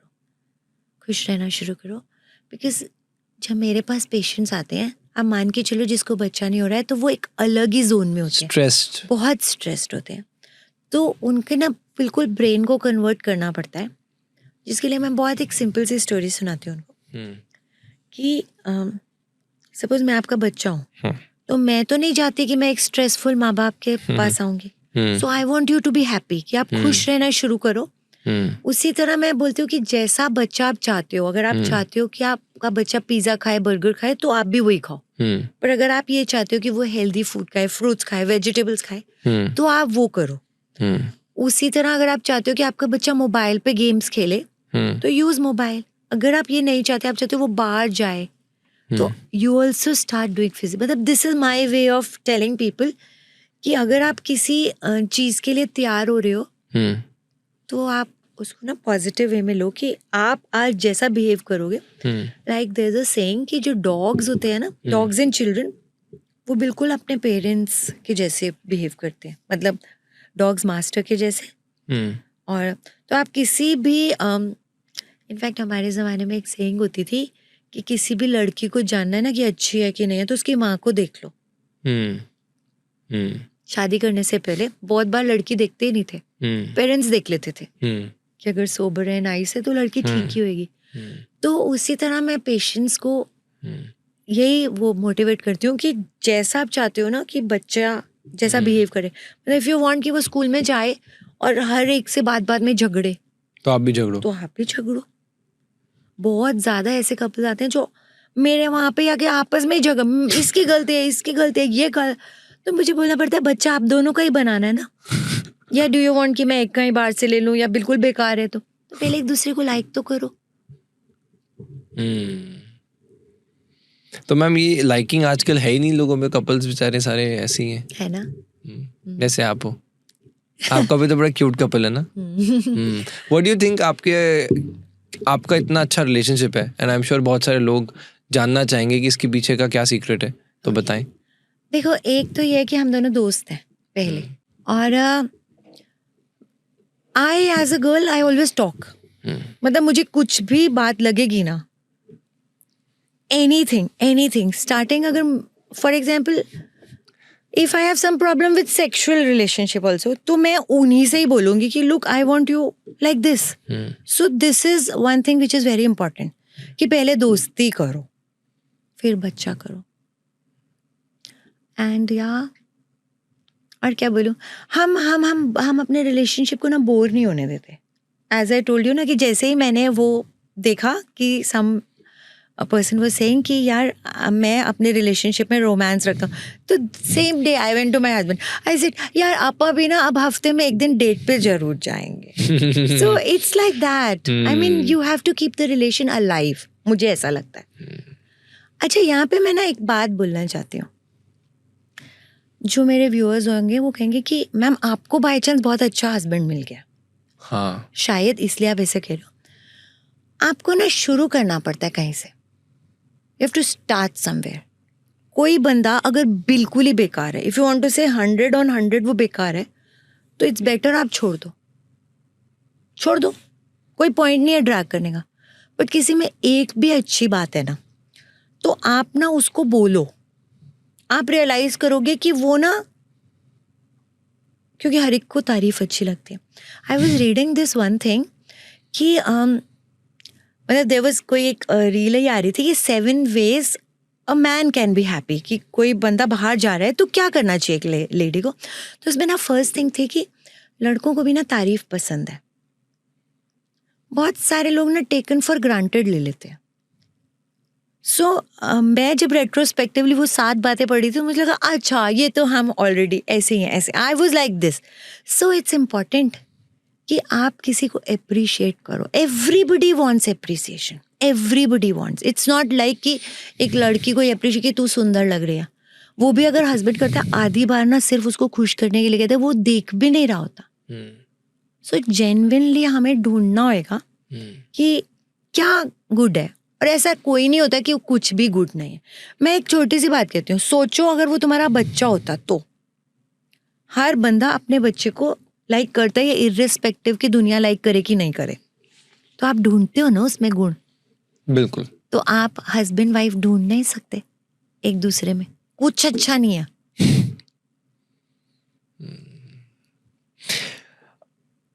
हम प्रेगनेंसी की बात कर रहे हैं तो सबके मन में ये भी एक सवाल आता है कि राइट टाइम क्या है. राइट टाइम वो है जब आप रेडी हो. मैं हमेशा बोलती हूँ कि ये जो न्यू जनरेशन्स हैं, अल्फा, जेनजी, कोई किसी की नहीं सुनने वाले. हर बंदे को अपने हिसाब से राइट टाइम डिसाइड करना है. बट हाँ, as a IVF specialist, infertility specialist, आपके एग्स और स्पर्म्स आप जितना छोटे होते हो उतने अच्छे होते हैं। तो अगर आप श्योर हो कि you've got married, तो आपको लग रहा है अभी हमें 10 साल और चाहिए, तो आप अपने एम्ब्रियोज बना के फ्रीज करा के रख लो, just as a bank balance. Not necessary कि आपको आईवीएफ की जरूरत पड़ेगी ही पड़ेगी। लेकिन फॉर एग्जाम्पल अब एक लड़की है और अभी उसकी शादी भी नहीं हुई है, she is in career building age, या उसको राइट मैच ही नहीं मिला, तो उसको अपने एग्स फ्रीज करा देने चाहिए। लड़के अपने स्पर्म्स फ्रीज करा दें। मैम क्या होता है, थोड़ा प्रोसेस समझाएंगे? Egg freezing, sperm freezing? Sperm freezing बहुत इजी टेक्निक है। अभी तक मेरे पास कोई ऐसे मेल्स आके स्पर्म फ्रीज नहीं करा गए जिनको लग रहा है कि उनको लेट मैरिज करने हैं। बट हाँ, कोई कीमोथेरेपी के लिए, कैंसर ट्रीटमेंट के लिए जाने से पहले उनको डॉक्टर एडवाइस कर देता है तो वो करा जाते हैं, ठीक है। क्योंकि जैसे ही आप रेडिएशन वगैरह लोगे तो स्पर्म्स खत्म हो जाएंगे। तो बहुत सिंपल प्रोसीजर है, आपको अपना सीमेन सैंपल देना है, बाकी काम बैंक करेगा, राइट। फ्रीजिंग की टेक्निक होती है, बट उसमें से हम स्पर्म्स अलग करके रख देते हैं। कितने मर्जी साल के लिए वो लाइव रह सकते हैं, 10 साल 20 साल, no problem, right. Egg freezing कुछ आईवीएफ के जैसा है। जैसे मैंने बताया कि लड़की सेकेंड डे हमारे पास आती है, सारे टेस्ट होते हैं उसके, और हम इंजेक्शंस चालू कर देते हैं for a period of 12 to 13 days, जितने दिन में उसके एग्स रेडी हो जाए। फिर हल्की सी सिडेशन में हम वो एग्स निकाल लेते हैं। लेकिन जैसे मैंने आईवीएफ में बोला था, फिर उनको फर्टिलाइज कराते थे स्पर्म के साथ। यहाँ हमें पता ही नहीं है कि कौन स्पर्म वाला होगा, तो हम उन एग्स को फ्रीज कर देते हैं वही लिक्विड नाइट्रोजन में -196 डिग्री टेम्परेचर। क्यूबेटर था जो आप बता रहे थे? इंक्यूबेटर वो था जहाँ पे हमने बच्चे बनने रखे थे। ओके। ये क्रायोकैन्स होते हैं। क्रायोकैन्स होते हैं। ओके। सो इससे मतलब बेनिफिट ये है कि अगर बाद में कुछ इशू भी आया आपको, तो आपकी बॉडी में, आप बच्चा तो कर सकते हो। आपके पास है। आप इतनी सारी सेलिब्रिटीज देखो जिन्होंने 40, 45, 50 में भी जाके बच्चा लिया है, तो उनके पास उनके एग्स थे ना, उनको राइट टाइम पे पता था। कौन से सेलिब्रिटीज थे ऐसे ना मैं नाम नहीं लेना चाहती, this is not my job, है ना। But lots of celebrities have frozen their eggs अपने राइट टाइम में और उनसे अपना बच्चा बनाया। मतलब इन आवर बॉलीवुड आप कह रहे हैं? In our Bollywood also. Okay. कि पहले से उन्होंने फ्रीज करा लिया था और बच्चा बाद में कर लिया। जब उनको राइट टाइम लगा, उनको लगा कि अब हम कैरियर से भी अपने सेटिस्फाइड हैं और अब हमें बच्चा चाहिए। जब आपको चाहिए तब बच्चा करना है। Okay, got it. एक सवाल आया था कि जब प्रेगनेंसी में होता है कोई इंसान, तो एक रिलेशनशिप कैसा होना चाहिए? हस्बैंड को क्या करना चाहिए अपनी वाइफ के लिए कि प्रेगनेंसी में, जैसे आपने बताया, जो भी आप करोगे वैसे ही बच्चा भी होने वाला है, बच्चे में भी इफेक्ट करेगा। तो प्रेगनेंसी के दौरान ऐसी क्या क्या चीज़ें हैं जो कि लड़कों को ध्यान रखनी चाहिए? देखो, आजकल कॉन्सेप्ट ये है कि we are having a baby, it's not, मतलब this is one good thing. मैं इस जनरेशन की एक अच्छी बात मानती हूँ। सो इवन फ्रेंड्स में भी दिखाया, जब I don't know if you seen और नॉट, कि जब रेचल प्रेग्नेंट है तो रॉस उसको अच्छे से सपोर्ट करता है ना। दो उन्होंने शादी नहीं करनी है, स्टिल उसको लगता है कि हाँ मेरा भी पार्ट है। तो this is very important. The moment आप ये फील करते हो ना कि मैं 50% रिस्पॉन्सिबल हूँ, बट आप फिजिकली कुछ नहीं कर सकते, तो शायद आपको ना 70% रोल प्ले कर लेना चाहिए। नहीं, फॉर एग्जाम्पल स्मोकिंग नहीं करनी चाहिए अगर आप ऑलरेडी स्मोक करते हो। ओके। और आपका ना एक बहुत गुड रिलेशनशिप हो, that's the most important. Arjun का बेटा अभिमन्यु अंदर ही सीख के आया था उसको भेद करना, चक्रव्यूह को। सो आई ट्रूली बिलीव कि आपको कैसा बच्चा बनाना है वो यहीं पे डिसाइड हो जाता है, राइट। सो कैसे मदर फादर का आपस का रिलेशन है, वो क्या कर रहे हैं, सिंपल सी वही बात है कि जैसा बच्चा चाहिए वैसे करो, दोनों मिलके। खाली सपोर्ट तब नहीं चालू होता जब बेबी डिलीवर होता है, सपोर्ट तभी शुरू हो जाना चाहिए जब प्रेगनेंसी आती है। मेंस्ट्रुअल साइकिल के दौरान क्या कुछ स्पेशल लड़कों को करना चाहिए या क्या करना चाहिए जिससे कि वो अपनी जो पार्टनर है उनको कंफर्टेबल फील कराएं? देखो, सबसे पहली चीज़, no intercourse during menstrual cycle, क्योंकि उससे कभी कभी ब्लड बैक डायरेक्शन में चला जाता है, जिससे एंडोमेट्रियोसिस की समस्या हो सकती है, ट्यूब्स में ब्लॉकेज आ सकता है। तो मेंस्ट्रुअल साइकिल में चाहे आपकी एकदम अभी शादी हुई है, आप कितना मर्जी क्रेव कर रहे हो, फिर भी नहीं करना है। No intercourse during menstrual cycle, ये नंबर 1 है। सपोर्टिव रोल का तो कोई एंड ही नहीं है कि आप क्या कर सकते हो क्या नहीं कर सकते। Just by making somebody feel you know I am there. कोई, मुझे लगता है कोई कुछ कुकिंग अगर वाइफ ही करती है तो उन दिनों में हस्बैंड कर ले तो उसको अच्छा लगेगा।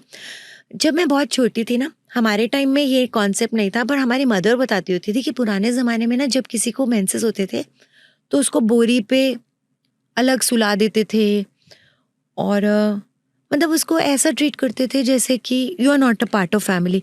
मैंने वो भी देखा है कि लोगों को मंदिर भी नहीं जाने देते थे उस टाइम में। अब तो ऑफ कोर्स ऐसा नहीं है। तो स्पेशल फील करा के बहुत अच्छा लगेगा, आई गेस, है ना। राइट। जिन लोगों को प्रेगनेंसी में इशू आ रहा है और जो आईवीएफ तक नहीं पहुंचे, तो how to get faster pregnancy?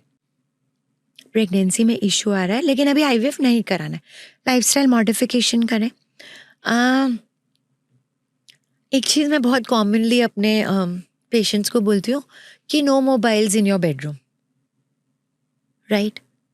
मतलब spend more time with each other, not just. मेरे पास आजकल इतने सारे ऐसे कपल्स आते हैं कि कब इंटरकोर्स हुआ तो वो पहले मोबाइल खोलेंगे और वो देख के बताएंगे कि मैम ये ओव्यूलेशन डे था। मतलब इतना मैथमेटिक्स करने की ज़रूरत नहीं है। तो इट इज़ वेरी इंपॉर्टेंट। और lifestyle modification definitely definitely definitely. IVF से पहले एक प्रोसेस होता है जिसको आईयूआई बोलते हैं। आईयूआई? IUI, okay. जिसमें ओव्यूलेशन इंडक्शन करते हैं, यानी डॉक्टर कुछ मेडिसिन देता है ताकि हम उसका एग फॉलो कर लें, और जब वो एग पूरा मैच्योर हो जाता है, एचसीजी लगा के हस्बैंड का सीमेन लेके उसको वॉश करके उसके अंदर सिरिंज से डाल देते हैं। सिंपल प्रोसेस है, मच सिंपलर देन आईवीएफ। मतलब सारा प्रोसेस होना अंदर ही है, बट हाँ, इन्वेस्टिगेशन ज़रूरी है कि ट्यूब्स ओपन है तो ही आईयूआई के लिए जाएं। अच्छा। अगर स्पर्म काउंट गुड इनफ है तो ही, बहुत कम स्पर्म काउंट में भी आईयूआई काम नहीं करेगा। Okay okay, got it. Ma'am, ऐसे भी केसेस आते ही हैं जब देखा जाता है कि जब कोई इंसान प्रेग्नेंट होता है उस दौरान बच्चा गिर भी जाता है। एबॉर्शन। अबॉर्शन, ऐसे केसेस भी होते हैं, तो वो क्यों होते हैं और ऐसा ना हो उसके लिए कोई इंसान क्या कर सकता है? देखो, सबसे पहली चीज़ लाइफस्टाइल मॉडिफिकेशन। द मोमेंट लड़की right eating, right exercise, right brain उसमें है और लड़का है, तो the quality of egg and sperm will improve. Okay. मतलब साइंटिफिकली स्टडीज हुई हैं कि जब लड़कों की डाइट को कार्ब्स से हटा के मोर प्रोटीन बेस, मोर फाइबर बेस किया गया, तो number of sperms, quality of sperms improve हुई। ओके। तो जब हम ये कह रहे हैं कि बार बार अबॉर्ट हो रहा है, तो सबसे पहले यूजुअली क्या करते हैं डॉक्टर्स कि ओनली लेडी के ऊपर कॉन्सेंट्रेट करते हैं। इट इज़ वेरी इंपॉर्टेंट कि लड़के का भी ध्यान करें, लाइफस्टाइल मॉडिफिकेशन दोनों करें। Okay. ये वन चीज़ है जो मैं कहना चाहती हूँ। इसके अलावा कभी कभी कुछ एनाटॉमिकल डिफेक्ट्स होते हैं, जैसे मान लो यूट्रस स्प्लिट है, जिसको बाइकॉन्वेट यूट्रस बोलते हैं, यूनिकॉन्वेट बोलते हैं। कभी कभी उसके अंदर कोई पॉलिप या सेप्टम है Okay. यूट्रस के अंदर, यू नो, आप ये मानो कि कुछ है ऐसा सेप्टम, तो वो बच्चे को नहीं टिकने देगा, तो ऐसी चीज़ों का हल फिर करना पड़ेगा।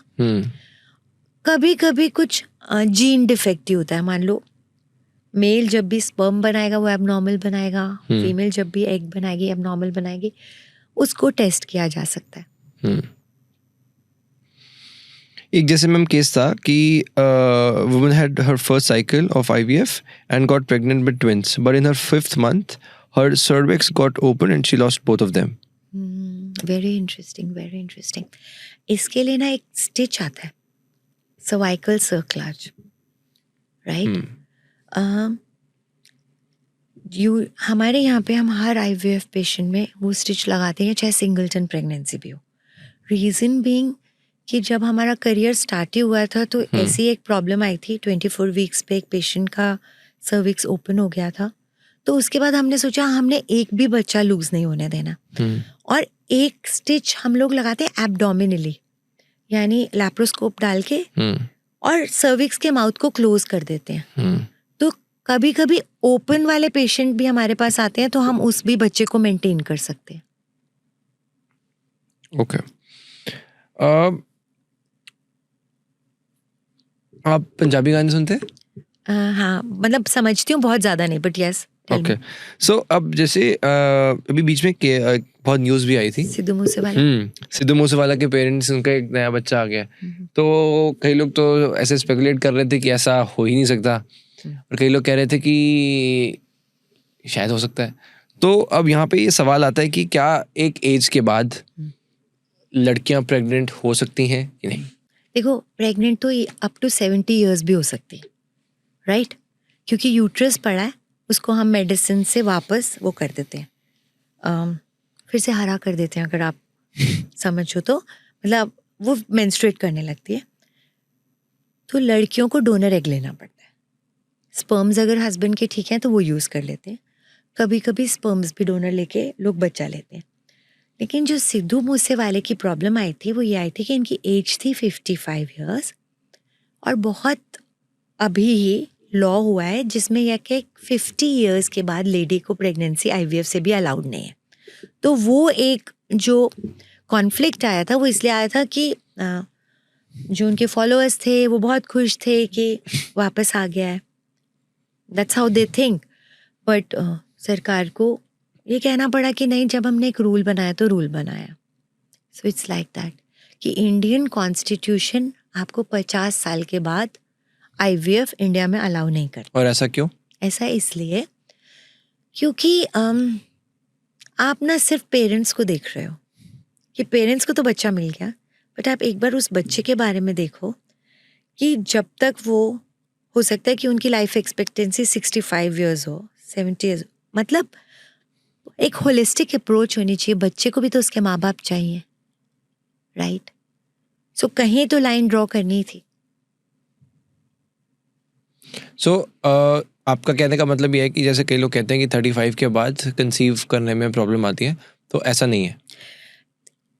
प्रॉब्लम आ सकती है, प्रॉब्लम आएगी अगर लेडी को, तो एग डोनेशन के थ्रू वो प्रेग्नेंट हो सकती है।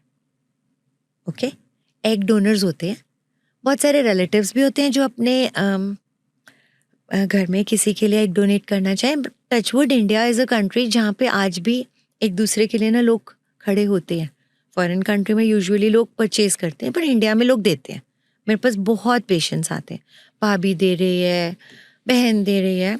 सो एग डोनेशन के थ्रू वो मेंस्ट्रुअल साइकिल वाली प्रॉब्लम को हम बाईपास कर सकते हैं।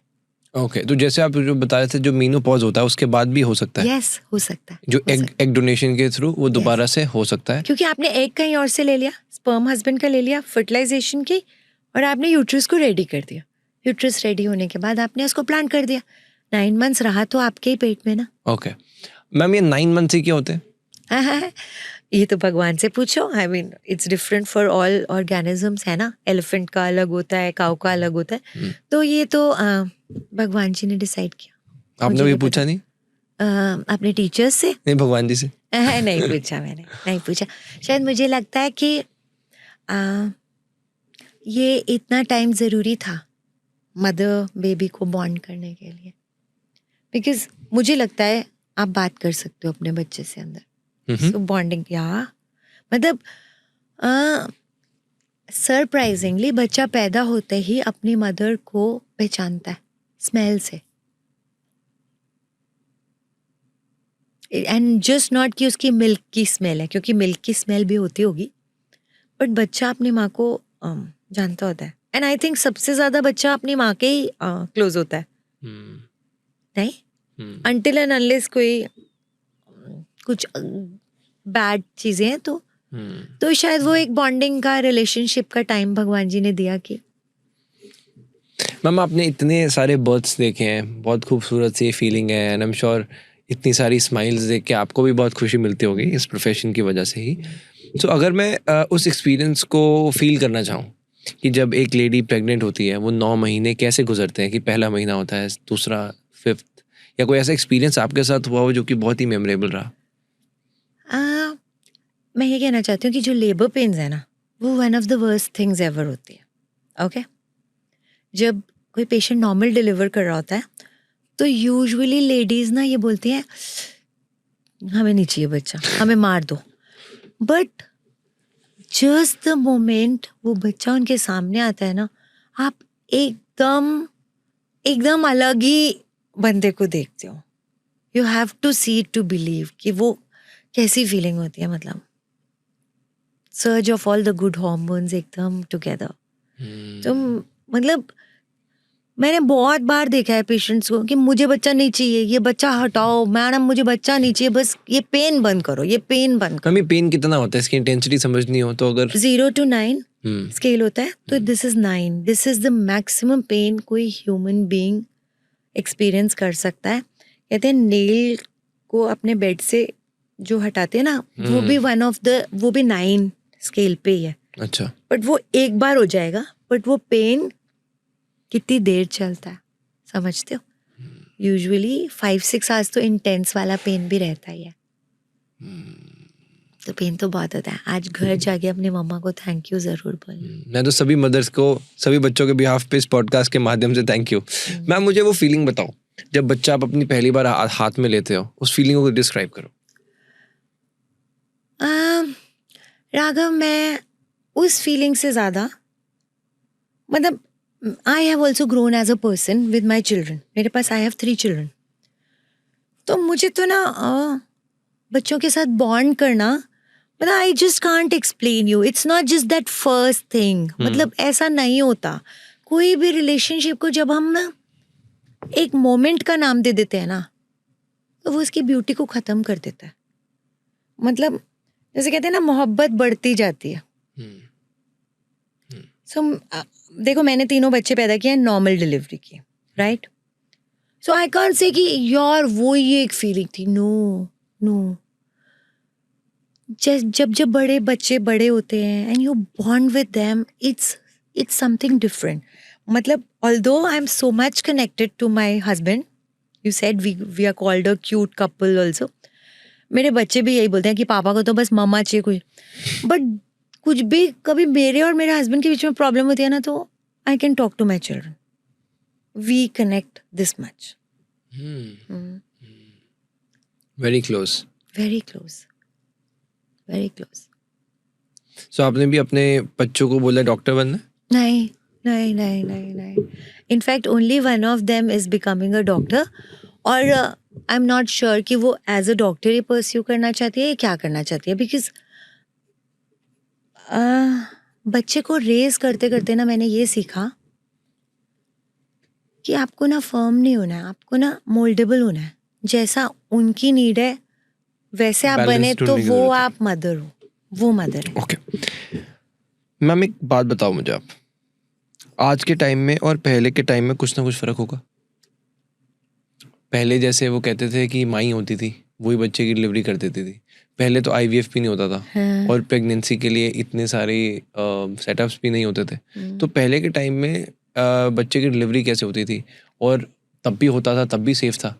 तो क्यों मैं ऐसी बात कर रहा हूँ, क्योंकि कहीं ना कहीं लोग इसको इससे लिंक करते हैं कि एक बहुत बड़ा बिजनेस है। धीरे धीरे अगर इस इंडस्ट्री की बात करें, $1 बिलियन इंडस्ट्री बन गई है। और दवाइयों के नाम पे अब जैसे बहुत सारे सवाल दवाइयों पे भी आते हैं, मैन्युफैक्चरर्स पे भी आते हैं, और वो सवाल करते हैं कि एक बिजनेस का नैरेटिव सेट किया जा रहा है। और कहीं ना कहीं जो मेजॉरिटी ऑफ आपकी जो देश है, जो गरीब है, जो पॉवर्टी लाइन से नीचे हैं, वो कहीं ना कहीं और सफ़र कर रहे हैं। एक आर्टिकल भी मैंने पढ़ा था जिसमें आ रहा था कि the rich are getting richer and the poor are getting poorer. So मुझे ये जानना है कि पहले का प्रोसेस कैसा था? ओके, सबसे पहले तो आई वांट टू डिसअग्री कि पहले जो दाइयों के यहाँ डिलीवरी हो रही होती थी वो उतनी सेफ थी। भाई, आई हैड 3 दादीज। एक दादी मर गई, दूसरी मर गई, मेरे पापा 3rd दादी से हुए। सो कितनी मैटरनल मोर्टेलिटी थी, राइट? पहले के ज़माने में लोग 16 इतने बच्चे कर रहे होते थे कि चलो कि कुछ तो चलेंगे। बच्चों की लाइफ एक्सपेक्टेंसी और अब कौन सी आपने डिलीवरी देखी जहाँ मदर मर रही है या बच्चा मर रहा है? सो एक चीज़ मैं ये बोल रही हूँ कि it has become very safe, very safe. लोग बात करते हैं ताजमहल की, राइट? शाहजहाँ का लव, शाहजहाँ का love, but do you know that lady died because of PPH? उसको ब्लीडिंग हो गई थी और वो बेबी डिलीवरी के टाइम पे मर गई थी, और हम उसको प्यार बोलते हैं? नहीं ना? मैं तो राम सिद्धू को प्यार बोलता हूँ। तो ये एक मेरा बात थी कि ऐसा नहीं है कि इतनी सेफ थी। अब नाउ सेकंड चीज, पेल्विस समझते हो? मैटरनल पेल्विस जहाँ पे बच्चा रहता है, बोनी पेल्विस होता है। बोनी पेल्विस पहले से छोटा हो रहा है। क्यों हो रहा है? साइंटिफिकली बताऊंगी। जब हम हंटर गैदरर थे तो भाग रहे थे, पेड़ों पे चढ़ रहे थे अपनी जान बचाने के लिए, सो पेल्विस इतना ब्रॉड था। आज धीरे धीरे धीरे धीरे करके लेडीज देखो कितनी देर से मैं क्रॉस लेग बैठी हूँ, तो पेल्विस इज श्रिंकिंग। ओके, समझ आ रही है बात? पेल्विस छोटा हो रहा है, ब्रेन साइज इंक्रीज हो रहा है ह्यूमन रेस का 1400 cc से थोड़ा थोड़ा थोड़ा थोड़ा। तो जो बच्चों का हेड है ना, जो अब पैदा हो रहे हैं, मतलब मैं ये कहना चाहती हूँ, जब मैं एज अ स्टूडेंट थी आज से 25, 26, 27 साल पहले, तो भी रेट ऑफ सिजेरियन सेक्शन कम था, अब ज़्यादा बढ़ गया। तो बच्चों का ब्रेन साइज बढ़ रहा है, माँ का पेल्विस छोटा हो रहा है, तो साइंटिफिकली इसलिए डॉक्टर की जरूरत हो रही है या सिजेरियन बढ़ रहे हैं। नंबर 2, रिस्क टेकिंग जीरो हो गई है, कोई रिस्क लेने को तैयार नहीं है। डॉक्टर भी सेफ एटमॉस्फेयर प्रोवाइड करता है। अब आपने बात की कि आपने एक आर्टिकल पढ़ा या यू वर टॉकिंग अबाउट कि कितनी बड़ी इंडस्ट्री हो गया। यहाँ पे ना मैं ये बोलना चाहती हूँ कि गवर्नमेंट ने भी बहुत एफर्ट्स मेक किए। गवर्नमेंट की साइड से देखो, मैं बहुत छोटी जगह से आई हूँ, you are staying in Delhi, मैं हरियाणा के एक छोटे से सिरसा टाउन से आई हूँ। वहाँ पे भी एक रूल है कि नो होम डिलीवरी। जो आशाज हैं उनका ये पर्पस है कि फ्री एम्बुलेंस, एटलीस्ट आप एक गवर्नमेंट सेटअप में तो जा रहे हो। तो मैटरनल मोटा एक भी माँ मरती है तो पूरी मीटिंग होती है कि why is this lady dead. आप समझ रहे हो? सो बहुत मतलब कोई कोई चीज़ का बहुत गुड भी रोल रहता है। ये डिसाइड करना कि किसी ने डिलीवरी ऐसे सेटअप में करानी है जहाँ इट विल चार्ज हर 2 लाख और 3 लाख, या कोई ऐसी जगह करानी है जहाँ 20-30 हज़ार में हो जाएगी, ये उसका डिसीजन है। क्योंकि स्टेटस सिंबल भी हो गया कि हमें बड़े सेटअप में जाना है क्योंकि हम रिच हैं, बट डजंट मीन कि गरीब के लिए हॉस्पिटल्स नहीं खुले हुए। ओके, आपने जैसे मदर की बात करी कि कई बार ऐसा भी होता है कि जो माँ होती है वो सरवाइव नहीं कर पाती, तो इसकी क्या क्या वजहें होती हैं? बहुत कम हो गया, बहुत कम हो गया। मैटरनल होता क्या था, क्यों होता था? ब्लीडिंग, यूट्रस कंट्रैक्ट नहीं करता तो बहुत ब्लीड करने लगता है। बिफोर आप उसको संभाल पाते हो मतलब इतना ज़्यादा, बट टर्शरी सेंटर में आने के बाद ये प्रॉब्लम नहीं होती है। एक अभी भी ऐसा कारण है जो ना केवल यहाँ पे फॉरेन में भी है कि एम्बोलिज्म हो जाता है। जब यूट्रस कॉन्ट्रैक्ट करता है तो साइनसेस खुले होते हैं, उसमें से कभी कभी कोई एमनियोटिक फ्लूइड एम्बोलिज्म हो जाता है या एयर चली जाती है जो हार्ट में जाके सडन मैटरनल डेथ हो जाती है, जिसको आज भी 100% ना हम लोग कर पाए ना वेस्टर्न वर्ल्ड में हुआ है। मतलब दिस इज़ वन, बट बहुत कॉमन नहीं है, ये बहुत कॉमन नहीं है। मैम जैसे और कई बार ऐसा भी केसेस आते हैं कि डॉक्टर्स बोलते हैं कि यार तो बच्चे को बचा लो। हाँ, ये फिल्मी है? नो, दिस इज फिल्मी। मैं कल ही सोच रही थी इस बारे में कि कैसे बुद्धू बना देते थे कि माँ बचेगी या बच्चा बचेगा, और माँ पता है क्या बोलती थी, मेरे बच्चे को बचा दो, मुझे कुछ ना, और वो सच्ची में बच्चे को बचा के पापा को दे देते थे। मतलब no doctor will do this, कुछ भी हो जाए मदर को नहीं जाने देंगे। बच्चा इज नॉट, यस डेफिनेटली, जो आपके पास लाइव है उसको पहले बचाओगे आप, ये झूठ है बस। दिस इज टोटल फिल्मी थिंग। बच्चों का सर क्यों बाहर होता है? जब भारी हो गया है मतलब। नहीं जब बच्चे की डिलीवरी होती है तो सर बाहर पहले आता है ना। हाँ बिकॉज क्यों नहीं, देखो ऐसा नहीं है 100% आता है, बट ये मोस्ट कॉमन वे है। जो मदर की बॉडी है, मदर घूम रही है तो ग्रेविटी भी है नीचे। तो सबसे हैवी चीज क्या है? हेड। एक्चुअली ना जो पूरा प्रकृति में कुछ भी हुआ है ना, it has a meaning, everything has a meaning. Okay, got it. Early pregnancy के लिए कोई कुछ कर सकता है? ये लोगों का बहुत सवाल था। Top ways to get easy pregnancy. Early pregnancy के लिए क्या करना है? अगर सब कुछ ठीक है तो अर्ली हो जाएगा, टेंशन नहीं लेनी, होएगा ही ना, अपने आप ही होएगा। भगवान ने प्रोसेस बनाया तो होना ही है। Just don't think about it. Okay.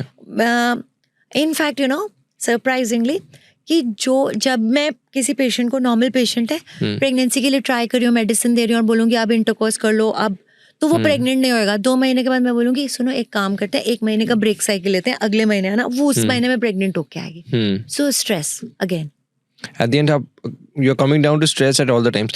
Ma'am आपने एक वीडियो बनाई थी जिसमें लिखा था best sex positions to get pregnant, ये क्या था? बिकॉज मैंने देखा नहीं है तो मुझे तो आपको बताना पड़ेगा। बेस्ट सेक्स और एक्सरसाइजेस फॉर सेक्स भी कुछ आपने कंटेंट बनाया। ओके ये सारे सीक्रेट्स बता दो आज। जो मैंने एक्सरसाइजेस फॉर सेक्सुअल हेल्थ बोला है, उसमें ना कीगल्स एक्सरसाइज होती है। कीगल्स वो क्या होता है?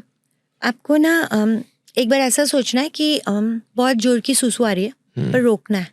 सो यू विल कॉन्ट्रैक्ट, आप अपने नीचे वाले पेल्विस वाले मसल्स को कॉन्ट्रैक्ट करोगे। काउंट ऑफ 10 छोड़ दो।